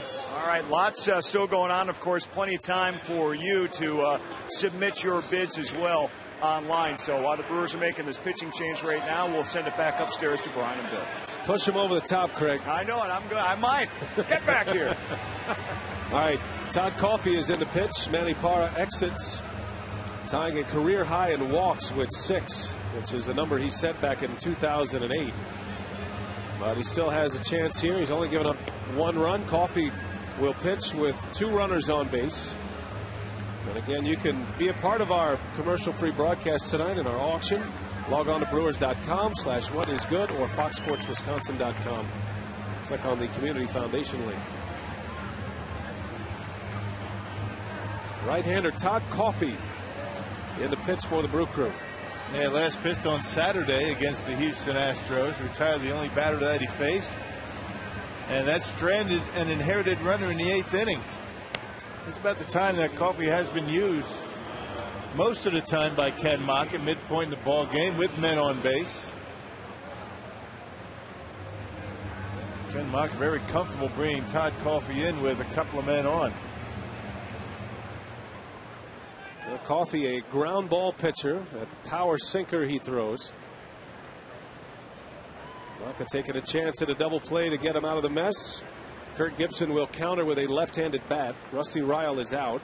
Ryan Church is in. So Church will pinch hit. He was part of that Chris Snyder deal with Pittsburgh.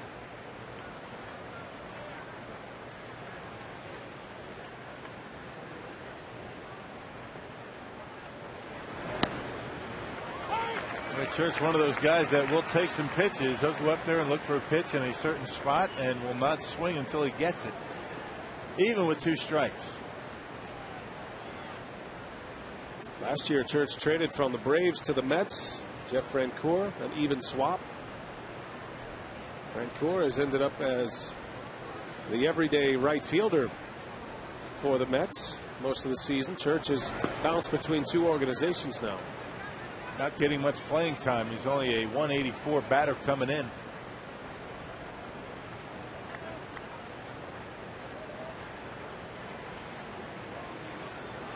Speaking of the Mets, Mike Pelfrey pitching a gem tonight. 7 shutout innings.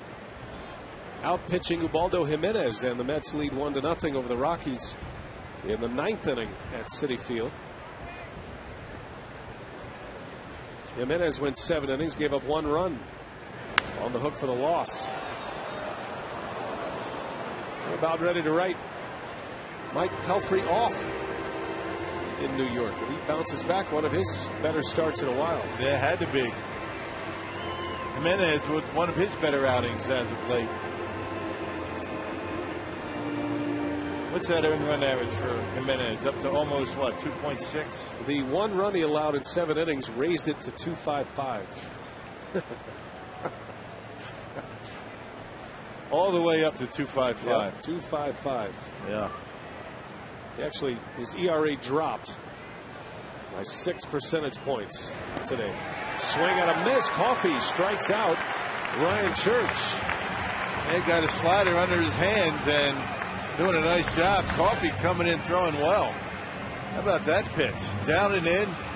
Jonathan Lucroy doing a nice job keeping it in front of him. You can see the spin on it. And way out in front over the top is Ryan Church. Been a rough stretch for Ryan Church as of late. Well, another big strikeout for the Brewer pitchers.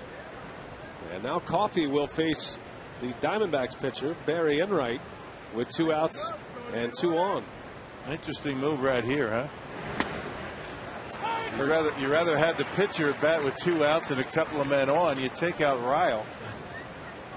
I guess that's the problem that Kirk Gibson has right now. He doesn't have a lot of confidence in that bullpen, although they pitched pretty well last night. Bullpen has really had a tough time this year. Now, maybe Enright's hitting this year has a little something to do with it, but he's still a pitcher at the plate.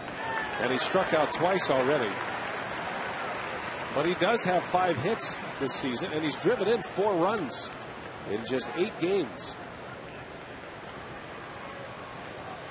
That's 4 RBIs in just 15 at-bats this year. Yep, and a slider down and away, and he's going to be walking back to the dugout.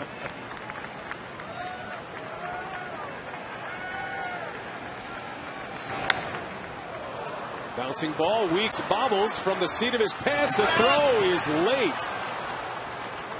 Well, Ricky got tied up with his footwork. That ball was hit a lot harder than he thought. And Enright is aboard, and the bases are loaded, so the Diamondbacks clear their pitcher. Yeah, it looks like it looked as though Ricky's surprised by the way that ball was hit. A mistake by Coffey, an 0-2 pitch. It was a slider. Check out the location. It's in. Look at that swing. You kidding me? Hit that one right on the nose, down and in. You talk about a funky hack. Ends up being a base hit. Well, that's more like a cricket swing. That's right. And a hit. And now the toughest out of the night coming to the plate. It was a Vladimir Guerrero special right there. Well, Chris Young is up with the bases loaded. All tied at 1. A good slider from Coffey. That is what he was looking for against Enright. Speaking of the PGA Championship, that's a pretty good pitching wedge right there, isn't it? It's a low ball hitter, I guess.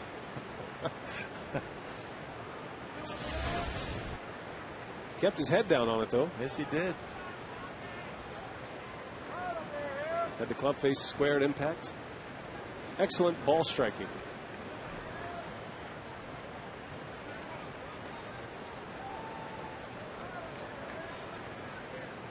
Dangerous hitter here for Coffey.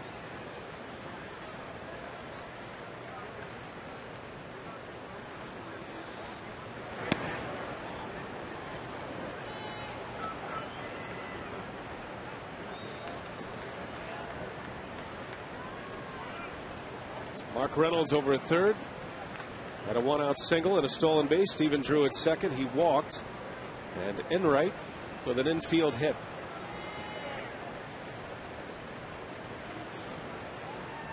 Two of the runners belong to Parra. Coffey trying to wiggle through the 6th inning and strand the bases loaded for the 2nd time tonight.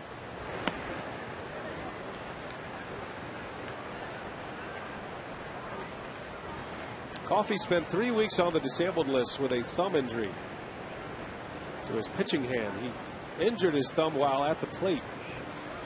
Got jammed by a pitch. And he really hasn't come back with that consistent sharp slider, which is his money pitch.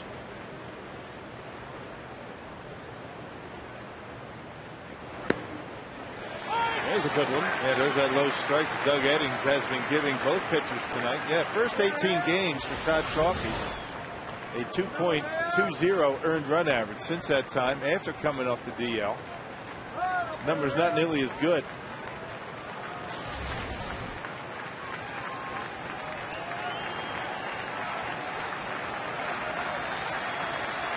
Crowd trying to help him out. Bases loaded, 2 away.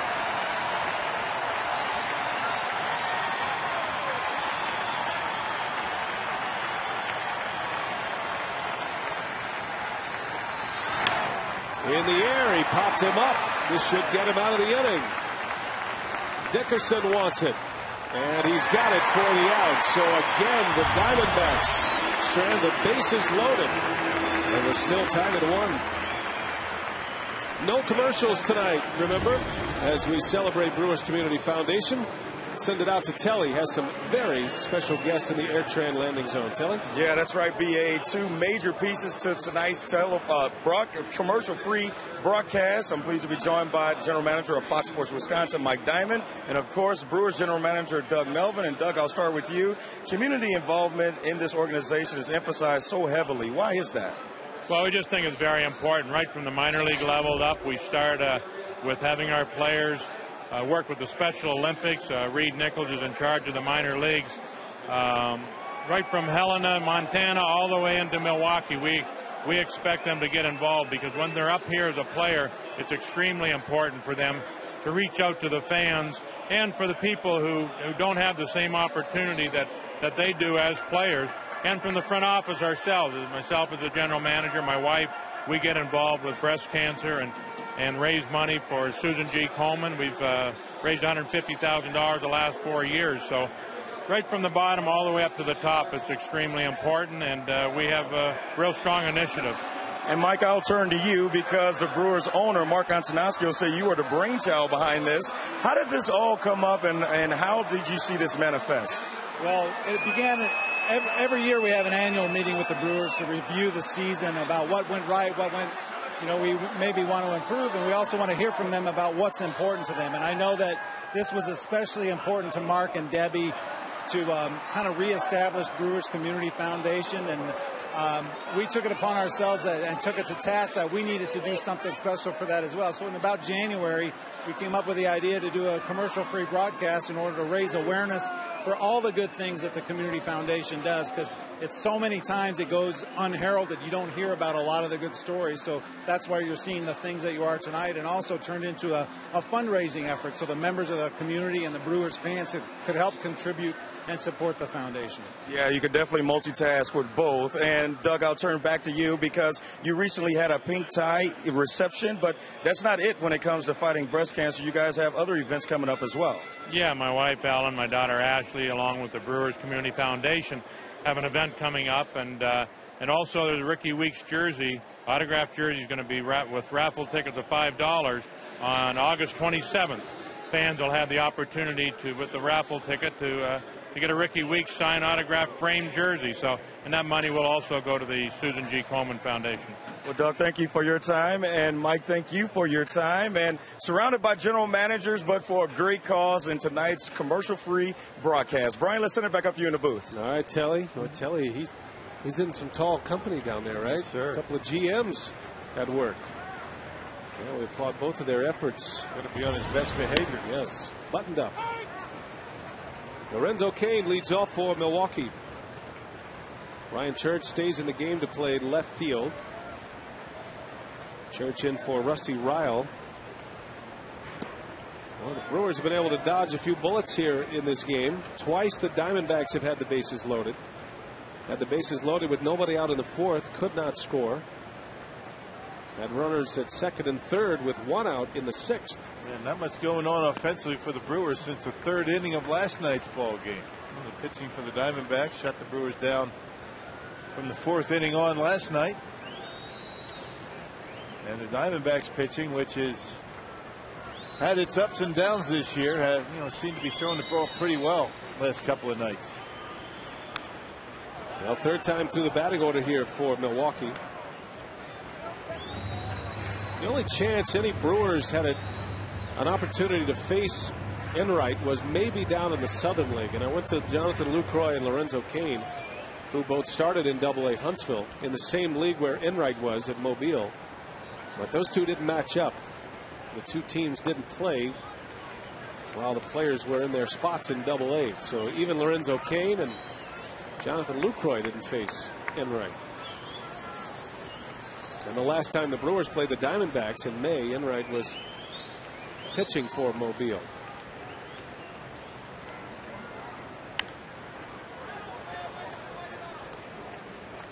The Mobile Bay Bears. He goes from the Bay Bears to the Diamondbacks. And they play at Hank Aaron Field there in Mobile. I see a lot of guys make that jump from Double-A to the big leagues. Getting ready to say the same thing. A lot of guys you see these days, you never used to see that in the old days. I mean, guys jumping up A-ball, Double-A, then right to the major leagues. How about John Axford last year, starting in rookie ball, going all the way up to the big leagues? And it's the way the game is these days. You're looking for an arm that can get some outs. You and Mark Grace had a very interesting conversation today down by the dugout. You know, not that you guys always say remember when we played, but you had a conversation about guys who came up to the big leagues in your day as opposed to these young pitchers now, especially this season. They look poised. They look like veterans on the mound. Right. They rush them through, and I think it's a lot has to do with the way the college programs are these days. As Kane draws a walk, so the Brewers have a base runner. That's the first blemish on Barry Enright's line, his first walk. These college programs these days, some of the top programs are like an A-ball, double-A type competition. Assuming that a guy does go to college. Enright, a Pepperdine graduate, or at least he went to Pepperdine. Not sure if he graduated, but programs like that will get a kid ready a lot quicker to get to the big league. You don't have to necessarily go through 4 or 5 years in the minor leagues, not like the old days. Chris Dickerson with a runner at first. And a big cut. Well, that's a good looking swing by Dickerson. He comes up empty, but what he told us that he has some power in there that really hasn't surfaced in the big leagues. You can see why. Let's see if Lorenzo Cain's going to be on the move. You got to figure he's thinking about a stolen base. He can run. Enright looks like he's relatively, average speed to home plate. Not slow, not fast, so it's going to be important for Cain to get a good jump.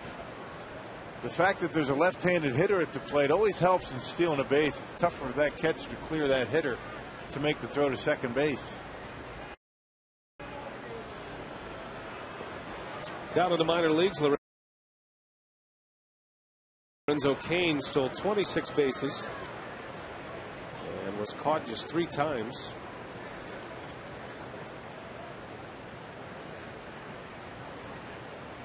Cain had a steal of 3rd in the big leagues. His first major league steal. That was on Sunday. Another big cut. Snap throw to first. Cain just back. And Montero throw out percentage at 29%. A little bit below average. You get around 33, 35%. That's about average in the big leagues. Anything above that's pretty good. He's caught 13 of 45 would-be base stealers.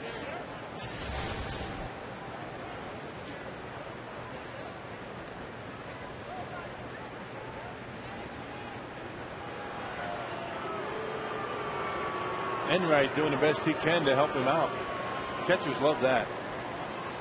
A pitcher that will spend some time worrying about that base runner, but you don't want to spend too much time, forget about that hitter.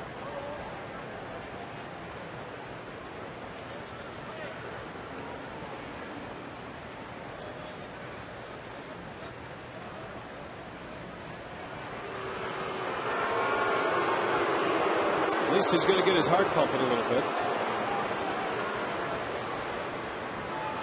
Back in a dive again, Lorenzo Cain. Dickerson lined out his last time up, had a sacrifice bunt in the first. His first start as a Brewer, acquired from the Reds yesterday. Pops him up in the infield. Mark Reynolds for out number 1.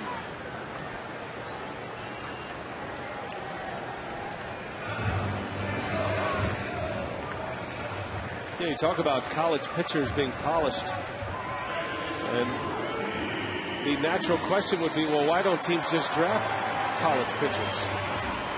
The Brewers did draft a ton of college pitchers this year and last year, but it comes with some problems as well. College pitchers, while a little more polished in some areas, sometimes there's mechanical flaws. Wear and tear on the arm, too. And a lot of innings pitched in the college game, and a different kind of game at the college level.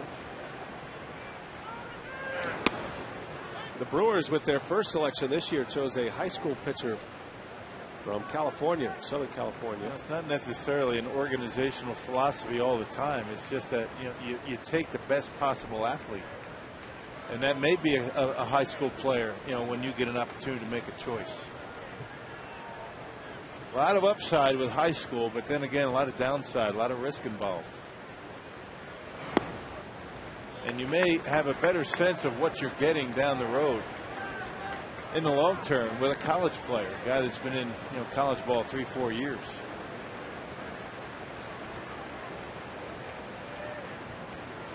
Brewers trying to solve the riddle of Barry Enright. A run in the second inning, a home run by Escobar. One of only 3 hits. Been an awful lot of fly ball strikeouts tonight. Actually, only no strikeouts. It's all fly ball outs. There has been one. That was Casey McGee, but only 5 ground ball outs by Enright. And the last 4 outs all in the air. A couple of pop-ups in there as well.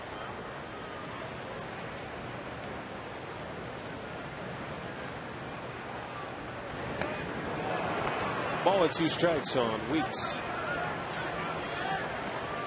Ricky hitting in the 3rd hole in the lineup for the 2nd consecutive game.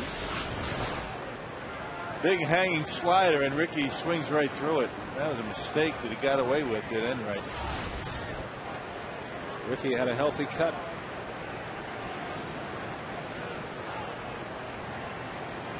Crowd is quiet for now. Weeks trying to bring them to their feet here in the 6th inning.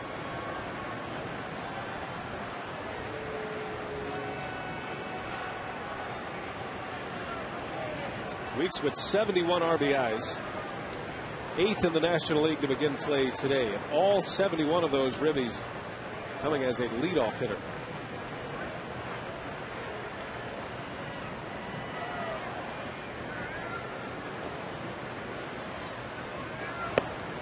Lays off the high fastball. 2-2. That's a bit of a victory in itself.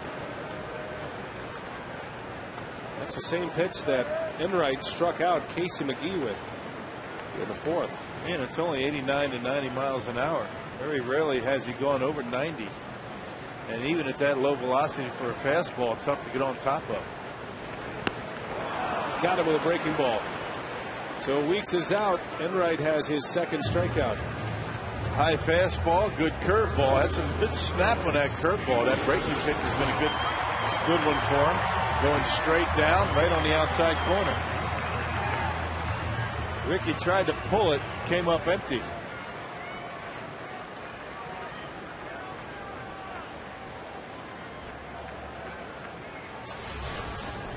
Well, 2 outs now. Kane still at first. He had a leadoff walk. And here is Prince Fielder, all tied at 1. Fielder is 0 for 2 against Enright. A fly out to center field in the 1st inning, and then he grounded out to first in the 4th inning. Pulled one right over to LaRoche.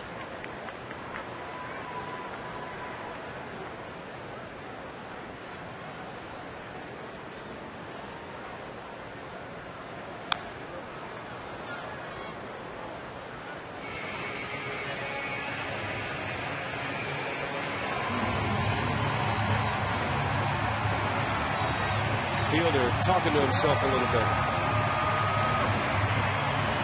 Prince has been swinging a good bat here lately.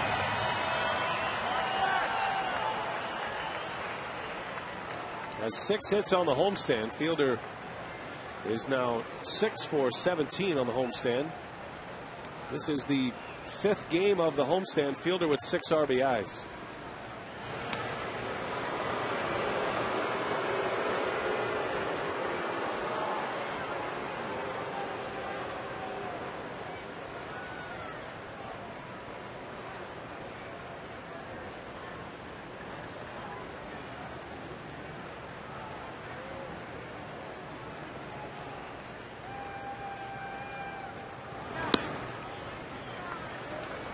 Two balls and a strike on Fielder. And trying to come inside, just missing that inside corner. Enright had a little bit of mustard on that pitch at 90.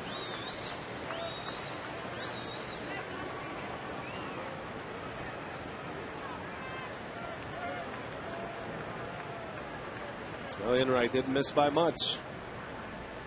Looks like they're coming back in there.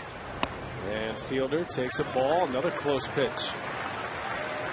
So Enright coming right back with the inside fastball. That just gives you an idea of his command. On a 2-1 pitch to challenge Fielder in there, trying to get the called strike. Both of them look pretty good. Pretty impressive watching this pitcher.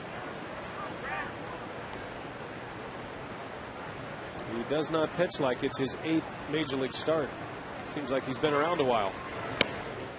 He misses high with a breaking ball. Fielder draws the walk. He leads the National League in walks. And now 2 on for Casey McGee. Only 2 walks in the game by Enright coming in this inning. Kane and Fielder. I don't think he wanted any part of Prince there once he got down in the count. Tried to get Prince to chase. Mel Stottlemyre Jr. on his way to the mound.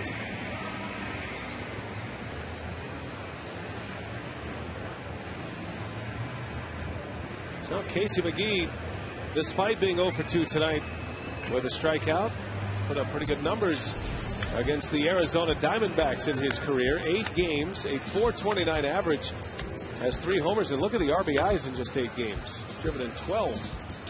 How about one more, maybe one more, 1 or 2 more? A good spot to add on.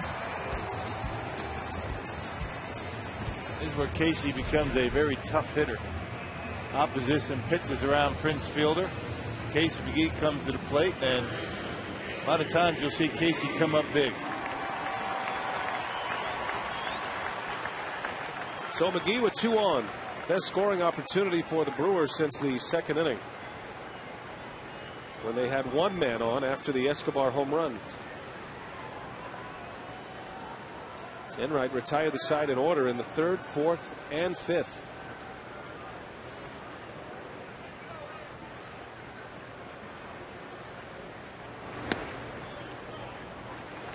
He is just off the corners.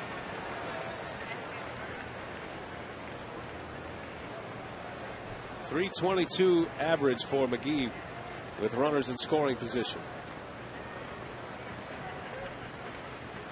Those are his numbers from this season. Half of his home runs have come in spots like this.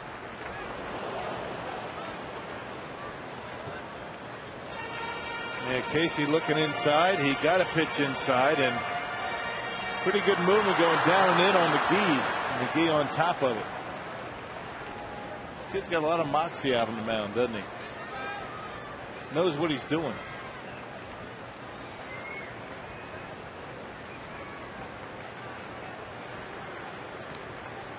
Ball and a strike. Kane very fast at second. Fielder is at first. And McGee rolls one to short. Stephen Drew, the short-handed shortstop, makes the play, and it's the Brewers who strand a couple of base runners this time around. So we are headed to the 7th, and we continue on our commercial-free night tonight in support of Brewers Community Foundation and its wonderful efforts throughout the community. One of the most popular events, Tally, each year is one of my favorites, the Score for Excellence Day. Yeah, the Score is in its 5th year, BA, and one of the hallmarks of the Score program is the annual visit the Brewers make to local schools. Roosevelt Middle School was one of 26 local middle schools in Milwaukee to receive a very special visit from all-star outfielder Ryan Braun in support of the team's Score program. But this was more than just a meet and greet session. Braun stepped up to the plate and delivered a different message to over 500 students. Taking school seriously, taking your education seriously, contributing to your community, all of these things is what helps all of us help each other. You know, I think the goal in school is to take advantage of your education because it sets you up for your future, and the Score program is something that really brings that to the forefront. The Clements famous racing sausages were also on hand for the program that engaged and educated the students about the importance of the 5 elements of Score. Students were able to get autographs, pictures, and additional positive reinforcement from another Brewer great. Every day challenge yourself to be your best, do your best, and perform your best. And with those goals, I guarantee there's joys awaiting you. Score, or School, Community, Opportunities, Role Models, and Excellence, is in its 5th season, and Brewers television play-by-play announcer Brian Anderson joined the guys to help push the message. Take this Score program and this acronym that is SCORE and keep it with you. You know, it's important. We come out and we want to give you the message, but really the message dies unless you take it out there with you and you implement it here in your school as well. Brian, I know that's something you really look forward to each year, and it's truly all-stars delivering an all-star message. Yeah, I've had the great fortune to be with guys like Ryan Braun and Trevor Hoffman, Mike Cameron, all made an impression on all those children at the school. That was a fun time, the SCORE program. Brewers do that each and every year, and all the players get involved. Each player goes to an individual school, and we were able to keep track of some of those students throughout the year as well. Rock new pitcher is Chris Capuano, and he is pitching for the first time since last Wednesday at Wrigley Field in Chicago, and he is pitching in a 1-1 game here in the 7th inning. Unusual for Capuano, but I guess that's the point where the Brewer bullpen is at this point. You got some left-handers coming up for the Diamondbacks, so Capuano the man right here. Zach Braddock was used in last night's ball game. Do not want to overuse Braddock, especially after he had a little bit of a problem with an oblique strain, but Capuano gets the 7th. Kelly Johnson leads off. Johnson, Upton, and LaRoche. Lefty, righty, lefty due up for the Arizona Diamondbacks.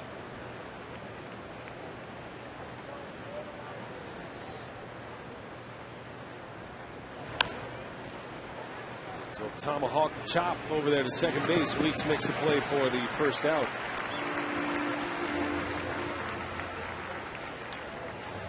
Capuano coming back from a second Tommy John surgery, the ligament replacement surgery in the elbow.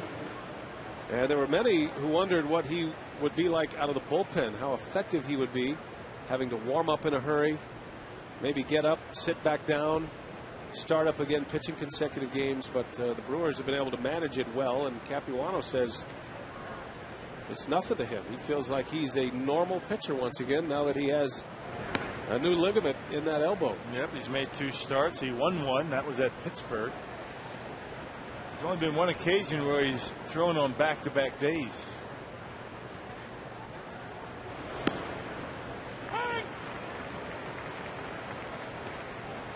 Justin Upton 0 for 1 tonight. He has a walk and a sacrifice fly. Has a sacrifice fly to the second baseman tonight. F4 and an RBI. You don't see those very often. Now Ricky Weeks going behind first base with his back to the infield, had to make the catch, and Chris Young able to score from third base.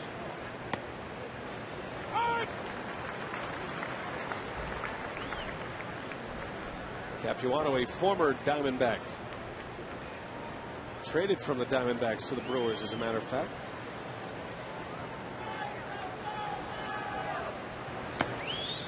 That hit the bat. That's a foul ball and a strikeout right into the mid of Lucroy. And so Capuano with his best fastball of the season getting Upton.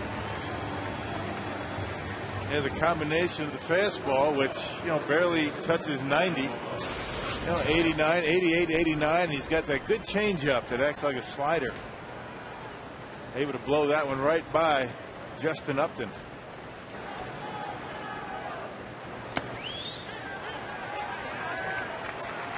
Just got a piece of his bat. And 2 gone for LaRoche. Strike 1. Capuano pumping him in.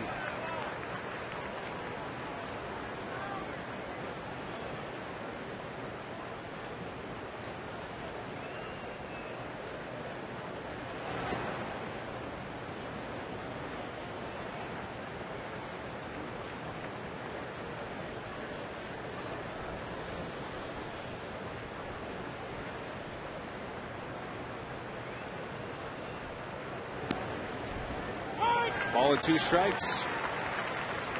Well, when Capuano arrived to the Brewers, his fastball was still in the mid-80s, 85, 86, and he kept saying there's more in there. There's more in there as I get stretched out and get stronger, get into pitching shape. And he's found a little extra here tonight. There's a 91-mile-an-hour fastball that's fouled away. LaRoche was late. Every time he comes in, he seems like he's adding 1 mile to that fastball, which makes a big difference. It really does. Left that last fastball a little bit over the plate, and LaRoche able to get a piece of it. Almost the identical pitch that he doubled against Manny Parra. The 1-2. And a swing and a miss. Capuano strikes out LaRoche. Impressive seventh inning for Chris Capuano. 3 up, 3 down with a couple of Ks.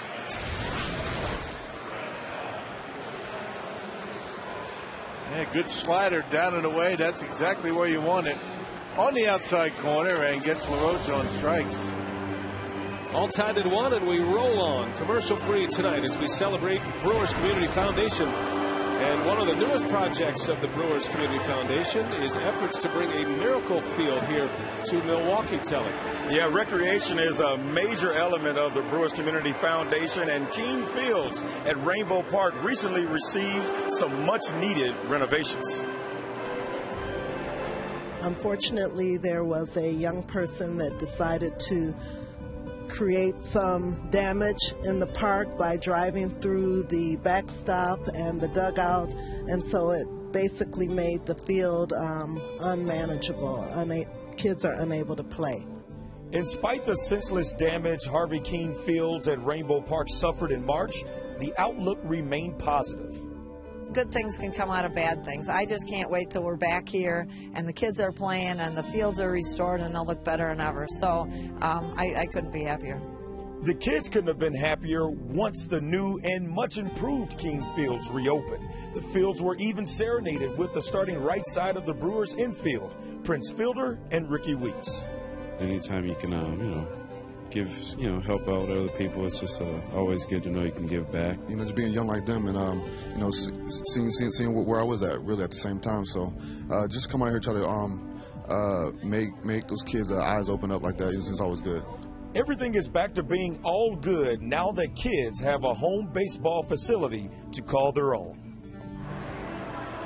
Time now to take a look at the most recent tallies, and you can see that it is the fantasy camp still in the lead with almost $4,000, but it's a tie between the ultimate backyard tailgate and the party in the clubhouse for $50. And the grand total so far throughout our commercial-free broadcast is $27,450. And keep in mind, you can go to foxsportswisconsin.com and click on the Brewers Community Foundation tab, or you can go to brewers.com/whatisgood, and you can bid all the way up to 11:59 Central Time. So still plenty of time, but time is running out.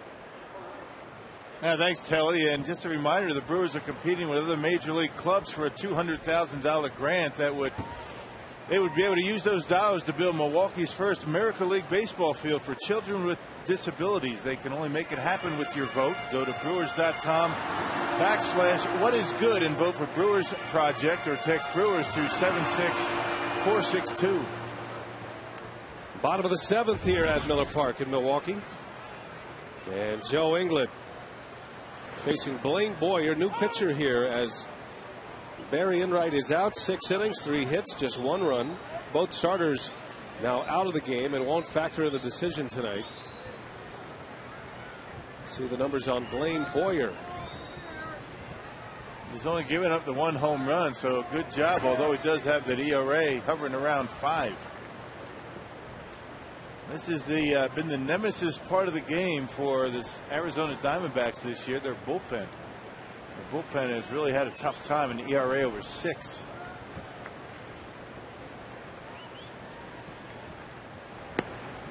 There's a strike from Boyer.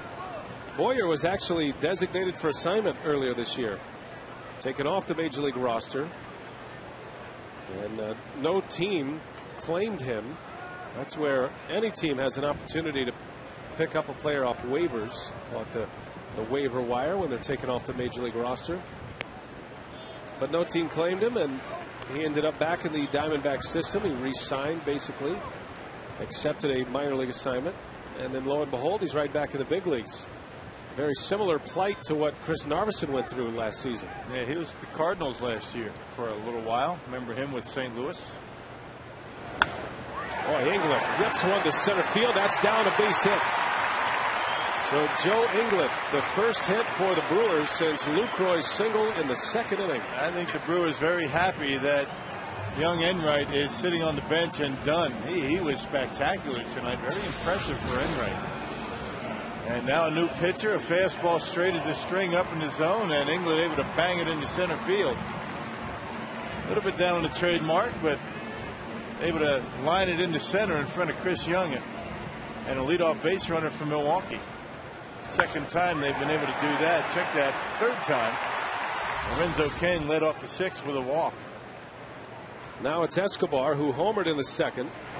And a bunt, it's popped up and it's caught by Montero. Popped out of his glove, he stays with it, and Escobar is retired. Nice play from the Diamondback catcher. Yeah, tough part of that play is finding out where that baseball is. You don't know how high it is or where it is. You take off the mask, you look up, and you get lucky from time to time. Got it right away off the thumb and able to get it on the rebound. Good play by Montero behind home plate. That's a big out. Brewers are not able to execute the sacrifice.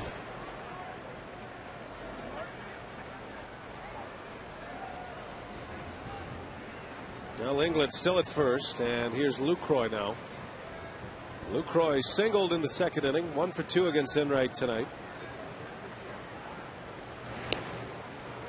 Much different line for the starting pitchers. Enright, a pretty smooth 6 innings with 1 earned run allowed. Manny Parra gives up just 1 earned run. But a rocky 5 1/3 with 6 walks and 4 hits. Parra also striking out 6.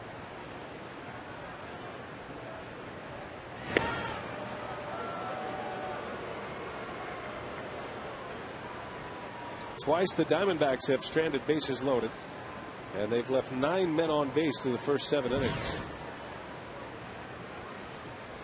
Brewers have left 4 on, including 2 stranded last inning in the 6th.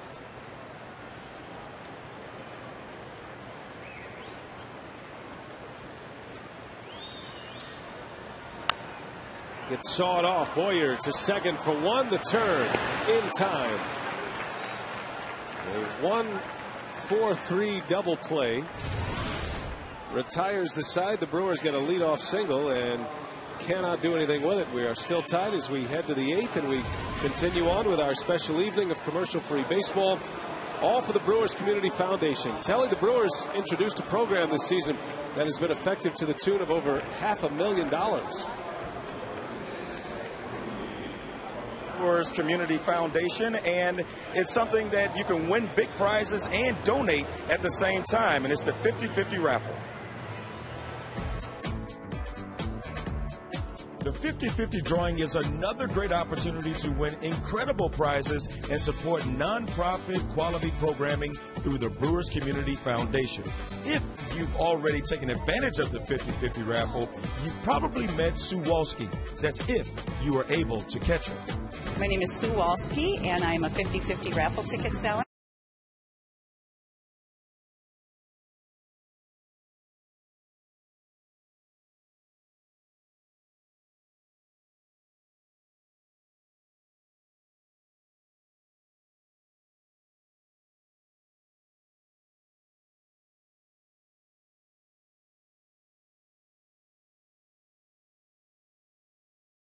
Win a lot of money, and the rest of the money would go to charity. And if they usually don't get a chance to donate to a charity, this is a great way for them to do that in a great setting. The 50-50 raffle has raised more than $500,000, and the last grand prize was up to $3,000. So for a $1 raffle ticket, you can win up to $3,000. That is one heck of a program the Brewers Community Foundation puts on. And as we continue our commercial-free broadcast and our bidding online, once again, we're almost close to $50,000 from some of the online items you can bid on. Once again, you can go to foxsportswisconsin.com, click on the Brewers Community Foundation tab, or you can go to brewers.com/whatisgood, and the bidding is open until 11:59. So make sure you get on and bid on some of these great items, Brian. All right, Telly, thank you. All tied at 1 here at Miller Park on a beautiful night for baseball. Well, the Diamondbacks and the Brewers, game 2 of this 4-game series.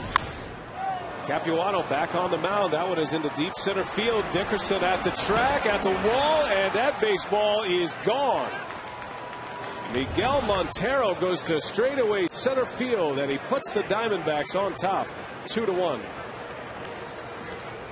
Well, that ball had some pretty good carry. I tell you, he hit that baseball. I put my head down and put F8. That just kept going. That good carry did Miguel Montero, only his 4th home run of the year. Gave that one a ride to center field, lefty versus lefty. Let's see the location. Not a bad slider. A slider away, a little bit up maybe, but Montero getting the sweet spot on it.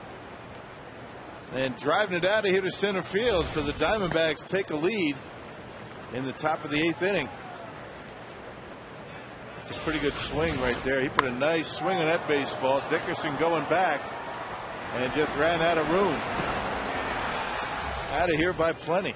Banged off the batter's eye. So the Brewers scored first with a home run in the 2nd. The Diamondbacks tied it in the 5th on a sacrifice fly from Upton, and now Montero has given them the lead. Reynolds pops it foul. That's going to head to the seats. Now you see why the Diamondbacks like Montero. I mean, he had surgery this year. They cleaned out some stuff in that knee. Loose bodies. He came back. Yeah, stuff. Nothing in particular, just a lot of stuff. Cleaned it out, and he's handled himself very well behind home plate. Made a nice play on a pop out and gave the Diamondbacks a lead with a big home run to center field.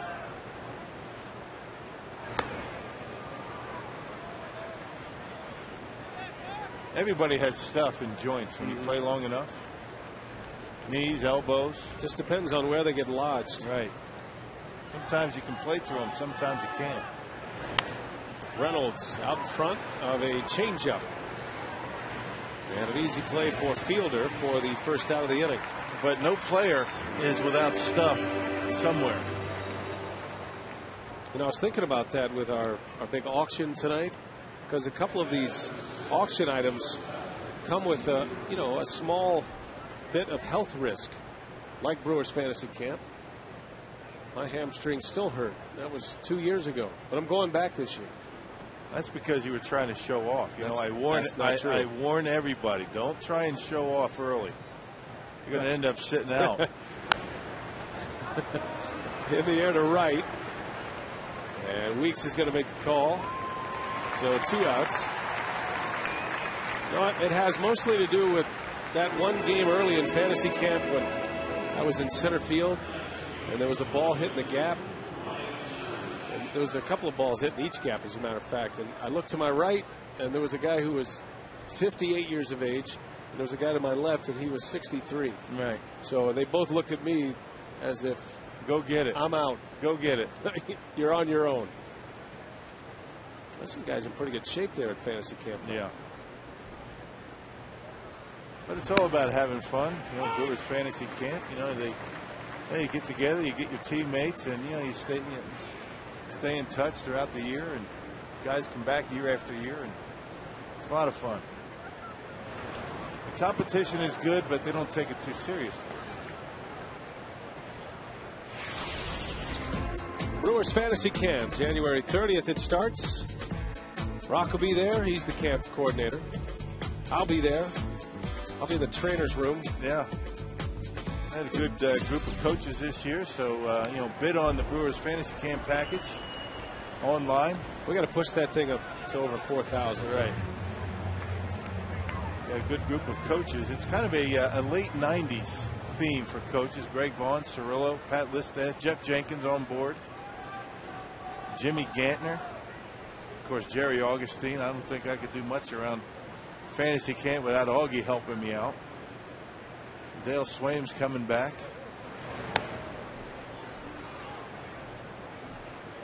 Well, just as we said that, it went over $4,000. Kind of feel like Jerry Lewis a little bit. Yeah, nice.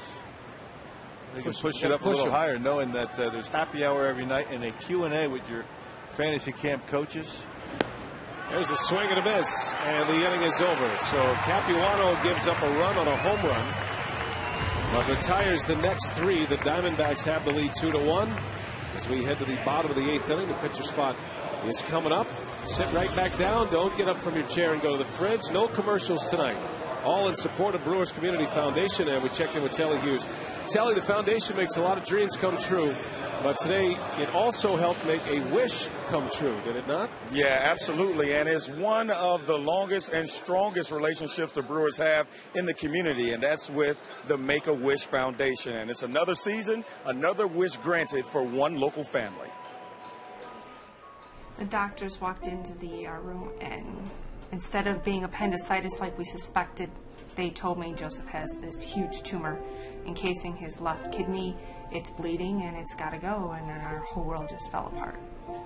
August 21st, 2009 was the date the Knaps were informed of the news they never foreseen coming.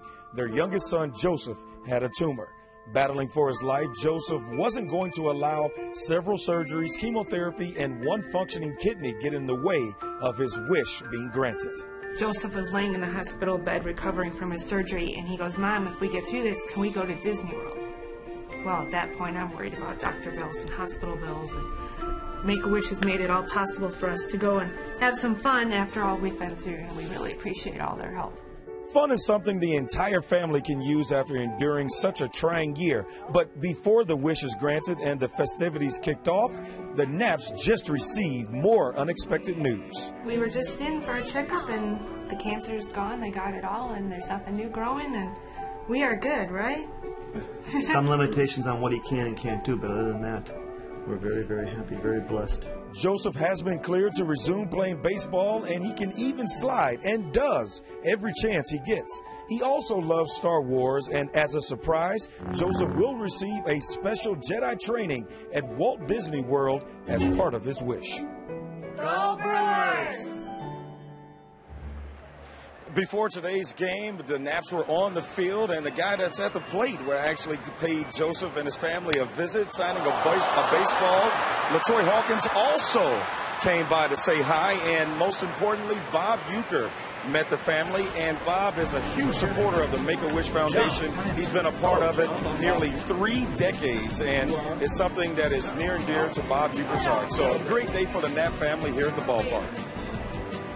Yeah, Bob Euchre heavily involved. Always a great program for Euch, and man, what a day at the ballpark. And we tip our hat to the Make-A-Wish Foundation. Bob Euchre has his fishing tournament every year, benefiting the Make-A-Wish. I was chatting with the folks down there, the family down there doing batting practice today. Good group of kids. It's got to be tough for the parents to have to go through that, watch one of your kids go through that, but big help with the Make-A-Wish Foundation, getting them that nice vacation. Duke does nice work with that fishing tournament.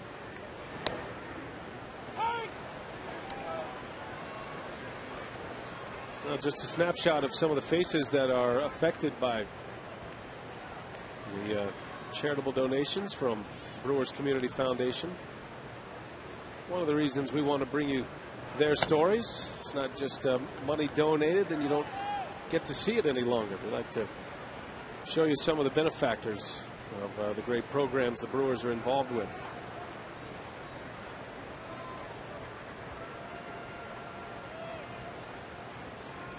Lorenzo Cain with one away into center field off the end of the bat, and Young makes the catch, out number 2.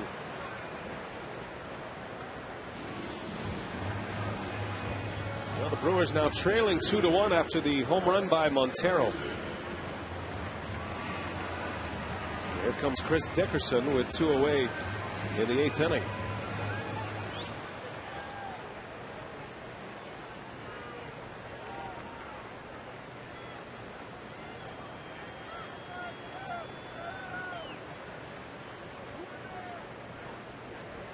Dickerson came to the big leagues with Joey Votto and Jay Bruce, 3 rookies at one point in their starting lineup. That was back in 2008.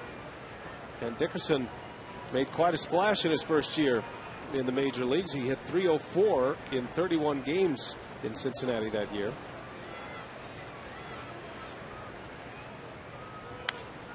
Gets jammed, a little bouncer to Kelly Johnson. 3 up, 3 down. The Brewers go in order, and it's getting late here at Miller Park. We head to the 9th. We continue celebrating Brewers Community Foundation without commercials tonight. Another program with the foundation helps fans get up close with the Brewers players right here after a game, Telly. Yeah, each year Brewers wives come up with creative ways to raise money, and one event that has really taken off is the Jersey Off Our Backs raffle. The women who support the men in uniform are also doing their part for charity this season in many ways. One of the most popular events the Brewers' wives put on is the Jerseys Off Our Backs raffle. During the June 26th game against the Seattle Mariners, the wives sold $1 raffle tickets, with the lucky winners receiving a game-worn jersey straight off the Brewers' backs after the game. Proceeds benefited the Down Syndrome Association of Wisconsin. The raffle was such a success that a second Jerseys Off Our Backs raffle was held earlier this month. Well, we're less than 2.5 hours away from the bidding being closed, and you got to get online and bid on these great auction items because there are a lot of them left, and you can go to foxsportswisconsin.com, click on the Brewers Community Foundation tab, or you can go to brewers.com/whatisgood. And the auction bidding closes at 11:59 Central Time. And once again, there are so many more items here that you can bid on, so you don't want to miss out on some of these once-in-a-lifetime items, guys. All right, Telly, thank you. Telly down the AirTran landing zone out there, and good crowd tonight, over 35,000 here at Miller Park on a Tuesday. The Brewers find themselves behind a run. It's 2-1. Arizona with a home run by Miguel Montero to lead off the 8th. Chris Capuano goes 2 innings, strikes out 3, and gives up that 1 run. He's on the hook for the loss. And as we head to the 9th, LaTroy Hawkins will take over.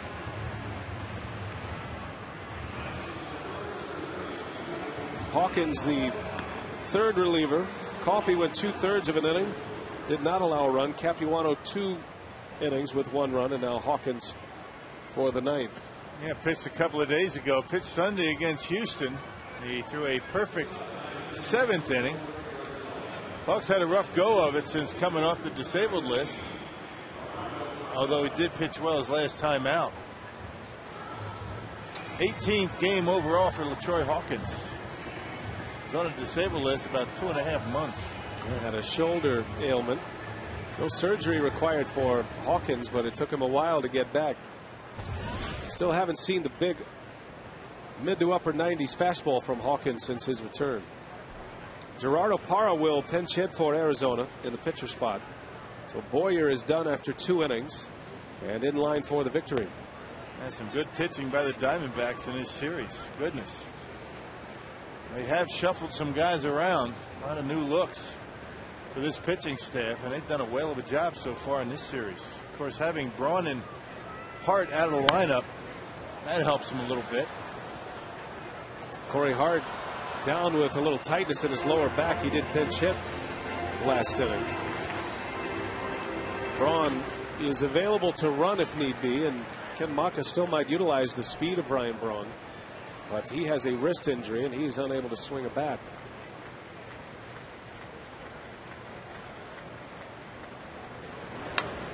Just looking ahead to the bottom of the 9th, the Brewers will have the middle of their order up, and home run threats, all 3, Weeks, Fielder, and McGee, due up in the 9th. So imperative that Hawkins keeps the Diamondbacks at 2 runs.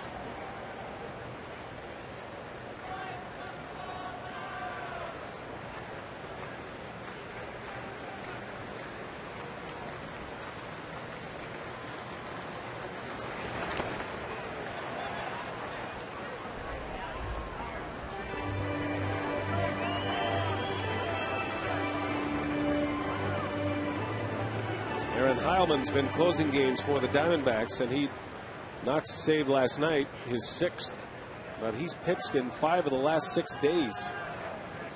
And because of that, Kirk Gibson has Sam Demmel warming in the bullpen.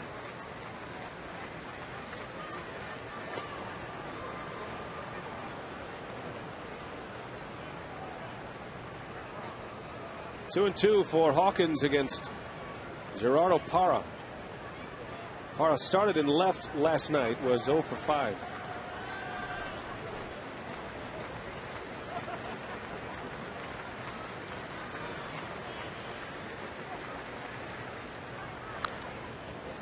You remember that great catch by Lorenzo Cain last night?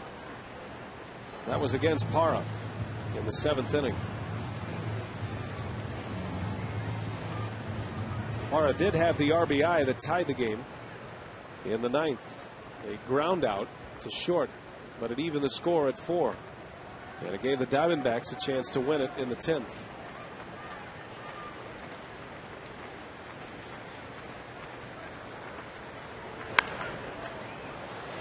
Yeah, that's the fastball you're talking about right there. 92 miles an hour. Before he came up with that shoulder fatigue, he was throwing 95, 96 miles an hour, that fastball. That's what he's been doing throughout his career.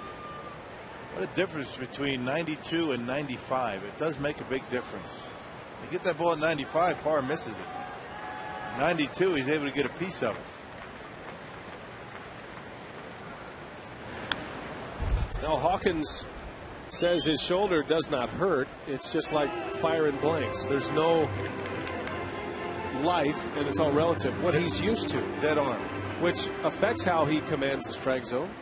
You know, you throw certain pitches, you have a release point and a feel for a certain velocity where you need to let it go to make it a strike, inside, outside. But with a little less velocity, he's had to kind of readjust his sights, I guess, is the best way to put it. Which has put him in some hittable pitches. And particularly when you have a fastball that's relatively straight. A straight fastball at 95 is a very good pitch. A straight fastball at 92, you have to be more on the corners and down in the strike zone. And LaTroy's not used to that.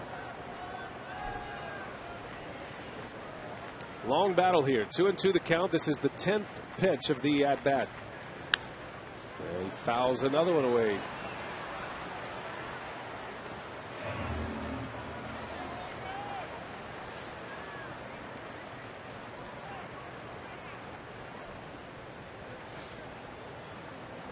There's always a spot where a pitcher starts to feel the frustration more than the hitter. The hitter with 2 strikes, he keeps fouling off pitches. It's one small victory after another. Well, the more pitches you see, the better chance you have of getting a good swing and recognizing what the pitch is. Fouls another one back. Every time you foul one off, more chance you have of getting a mistake to hit. Hitters like to go deep into counts. Pitchers like to get outs early in counts. So the longer the at-bat goes, the more advantage the hitter has. Pitch number 12 to Parra. And he pulls one. Fielder reaches out, makes the catch. A backhanded stab by Prince Fielder for the first out. Well, Troy took something off that pitch. I'm not sure if it was a slider, changeup, what it was, but it was off speed. 82 miles an hour out in front, and Prince able to grab it. Did he try a changeup there? Nothing else was working. Either a BP fastball or a changeup. It was something slower, a change of pace on some level. Well, when you don't have more to go get, you got to go with less. Making less is more. That's what he did. That's exactly what he did. Just took a little bit off and had Parra out in front. Now 1 out, top of the order. Here's Young. But just as we sit here and watch LaTroy Hawkins, having seen him at his best, Rick Peterson and Ken Maka are watching this. They see his velocity is down, and you're trusting a veteran pitcher to figure it out on the mound with his breaking ball, his changeup, anything else. 2 quick strikes on Chris Young. Yeah, down in the strike zone. That was a dandy, down and in.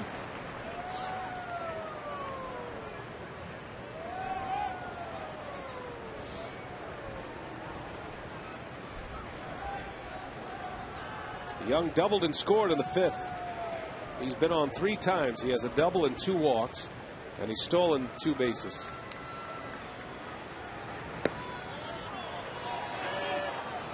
able to check his swing.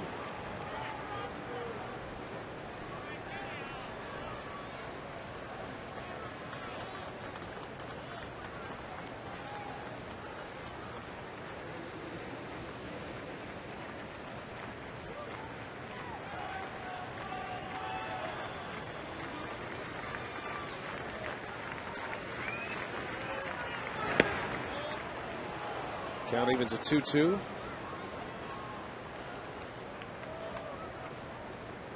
Young had a bit of an anomaly on his last homestand. On Saturday, became the 4th player in the last 40 years to hit a leadoff home run, then a walk-off home run. And down he goes. LaTroy Hawkins strikes him out looking. Burns off the edge, and Hawkins with 2 outs here in the ninth. No guessing with 2 strikes, very dangerous. Check this out. He wasn't looking for a fastball, was he? Right down the middle. Not sure what he's looking for. I hope he's not arguing with Doug Eddings. That's the crosshairs fastball right there. A no doubter. Looking for something off speed. And Hawkins has 2 outs with Johnson up, and he rifles one into the gap. Long run for Dickerson. He can't get there. On his way to second is Johnson, and that's a double, a 2-out double for Kelly Johnson. Yeah, first pitch fastball, and Johnson hits that one very hard, just out of the reach of Dickerson. Looked like he might have been able to get there. He pulled up off the wall on a 2-out double. This guy get off to a tremendous start hitting home runs this year and has slowed down considerably. Yeah, Johnson with 9 home runs in the month of April. He still packs a punch, and he doubles with 2 outs, and the Diamondbacks a chance to add to their lead here in the ninth with Justin Upton at the plate.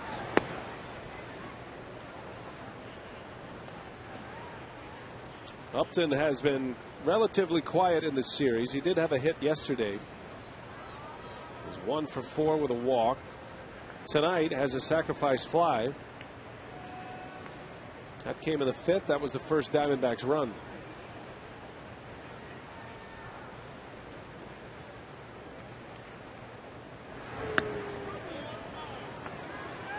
Now, there are so many power hitters between these two teams. And while we see the big bashers like Mark Reynolds and Prince Fielder, Justin Upton comes up short to no one for home run distance. He can hit them as far as anybody in the game. To all fields. He just missed one earlier tonight.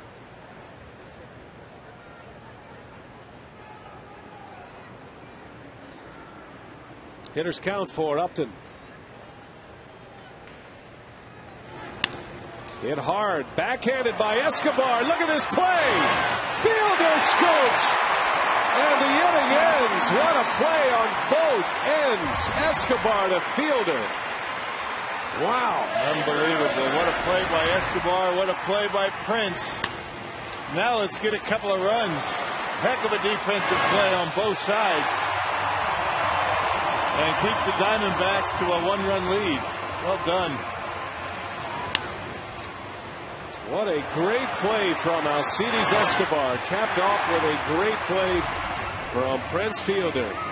And we continue on here. We've been commercial free all night. We check in with Telly Hughes. Telly, our good buddy Dave Nelson, has an effort of his own that helps children in Africa.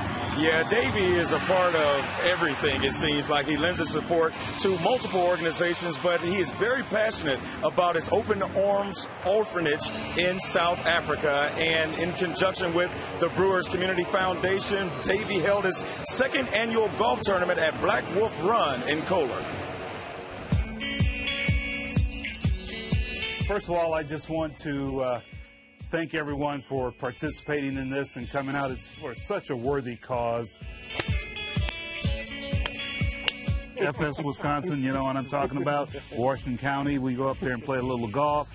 Out here to support Open Arms Home and Brewers Community Foundation. Guys like this make it happen for us. we're going to go up and watch them tee off. Oh, beautiful. Beautiful. You missed all my good shots.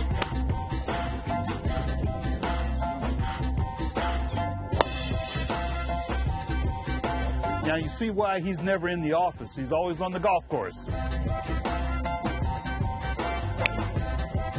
at this man.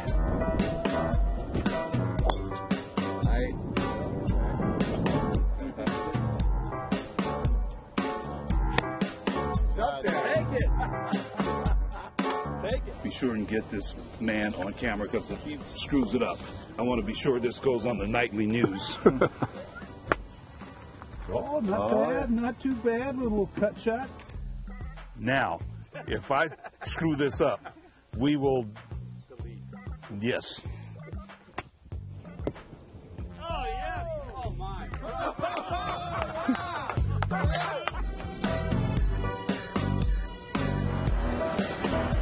We're officially 2 hours to go here in this live auction online. You can go to foxsportswisconsin.com and click on the Brewers Community Foundation tab, or you can go to brewers.com/whatisgood. And the 2011 Fantasy Camp still leads the way, but something that you must take note of, the owner's suite package is only $50 behind. And guys, when we hit the air tonight, that particular package didn't have any bid, so they've made significant strides, and we'll see if they can continue to do so. Once again, bidding closes at 11:59 Central Time. All right, Telly, thanks. We are headed to the bottom of the ninth. Last call for the Brewers. And instead of Aaron Heilman, Kurt Gibson is going to go with a rookie here, Sam Demmel, who picked up a win yesterday, his first Major League win, and he is on for his first Major League save opportunity tonight. There was a 3-up, 3-down ninth last night. Did not strike out a batter. It's a kid that has a pretty good sinker. Good sinking fastball to go along with a pretty good slider. Demmel came to the Diamondbacks from the Oakland Athletics. He was involved in the Connor Jackson trade. And Weeks into center field. That's falling fast. It's down for a hit. So Ricky Weeks, the potential tying run, is aboard, and it sets the stage for Prince Fielder representing the winning run. Well, Demmel got a slider up in the strike zone. Ricky Weeks a little bit out in front off the end of the bat, able to muscle it out there into center field. Good short stroke by Ricky. There you see that cement mixer, a little bit off the plate. Good plate coverage by Weeks. A good start for the Crew. Now Fielder is up. A home run wins it. And a shot right at the shortstop. Drew to second, the turn. And it is in time for the double play. Fielder hit it right on the nose. And 2 outs with 1 swing of the bat. Well, you can't hit it any better than that. Unfortunately, right at Stephen Drew on one hop. Drew had to actually wait for Johnson to get there. It was hit so hard. Thought maybe that was going to disrupt the timing, but Johnson able to make the adjustment and still get Prince at first. An outright bullet right to Stephen Drew. So Demmel is 1 out away from his first big league save. He was closing games in the minor leagues earlier this year down in Sacramento in the Pacific Coast League. Had 6 saves in the PCL. So he's not unfamiliar with this role. He's just unfamiliar to it with a third deck. In the big leagues, which makes a big difference. Brewers down to their last out, down 2-1.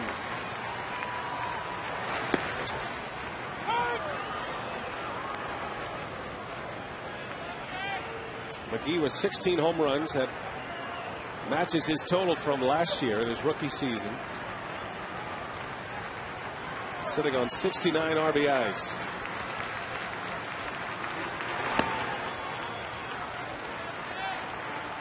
Now Casey looking for a pitch middle in, something he can drive out of here. And probably will not swing until he gets 2 strikes. Or at least swing at anything else. McGee homered here at Miller Park on Sunday, a 3-run home run against the Astros.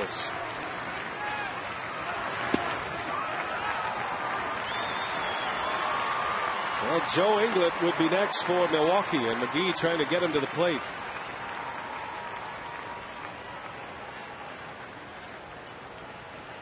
The Brewers have just 5 hits tonight. Barry Enright went 6, only 1 run. Manny Parra went 5 1/3, just 1 run as well. Neither starter will factor in the decision. 3 balls and a strike to McGee. Count goes full. He got his pitch middle in, but it was down. Good pitch by Demmel. Didn't want to make a mistake upstairs. Casey McGee looking for something up.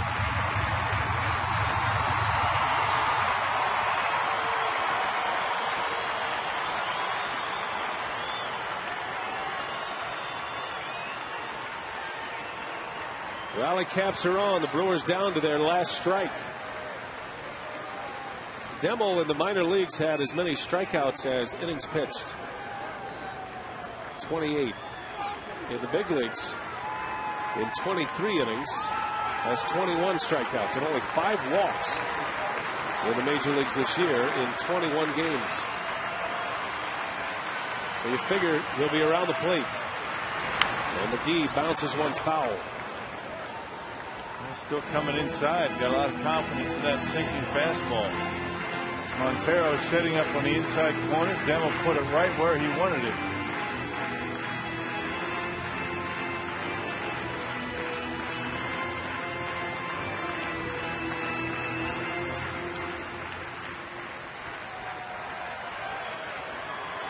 McGee has had a knack for the dramatic here at Miller Park in his season and a half in the big leagues. And Montero is on his way to the mound. Last night, Demmel pitched the 9th. A 1-2-3 ninth. McGee did not bat against Demmel in that 9th inning yesterday.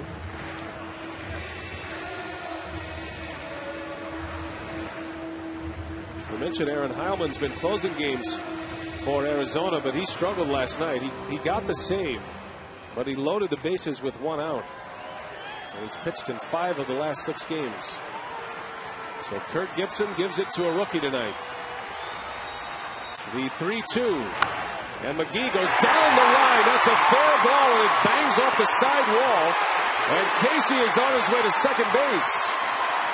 So there is the tying run in scoring position as McGee delivers with a 2-strike hit. Well, everybody for the Brewers in this inning has hit the ball pretty well. Unfortunately for Prince Fielder, Prince hit one on 1 hop right at Drew. That was probably the hardest hit ball of the inning. Casey McGee looking to go to right field with 2 strikes.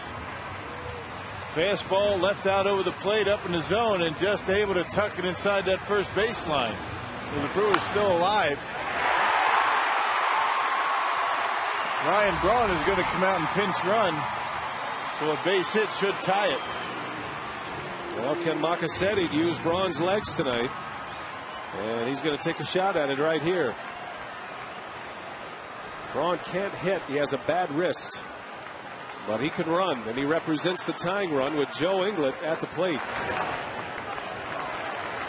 Inglet had a base hit his last time up. He singled in the 7th. Outfield's pretty shallow out there. A lot of room in right center. Best arm in the outfield is Justin Upton in right. The base hit should tie it. A long ball wins it. And Inglet on the ground to second. Kelly Johnson scoops and fires, and the ball game is over. The Brewers come up a run short, and they've dropped the first 2 games to the Arizona Diamondbacks.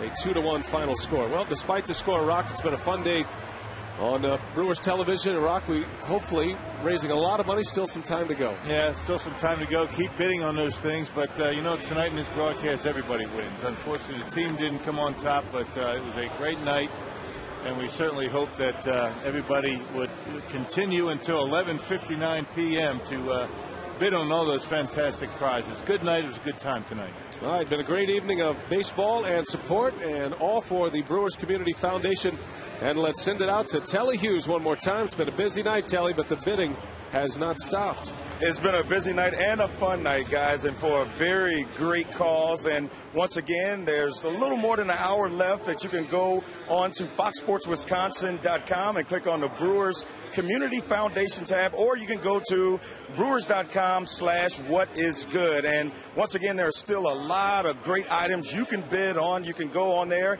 and you can get a chance to win opportunity to coach first base during a spring training game. You can also win a party for 50 in the Brewers clubhouse, and there are just a host of other things, and you want to definitely make sure you bid on that hitting clinic with Casey McGee and Dale Swain, and also a pitching clinic with Trevor Hoffman and Rick Peterson. What other time will you get an opportunity to have a one-on-one clinic with a future Hall of Famer? So once again, we want to thank everyone that contributed to this show tonight, and it's time to send it out to Craig Kashawn for the start of Brewers Live. Fox Sports Wisconsin Brewers coverage continues.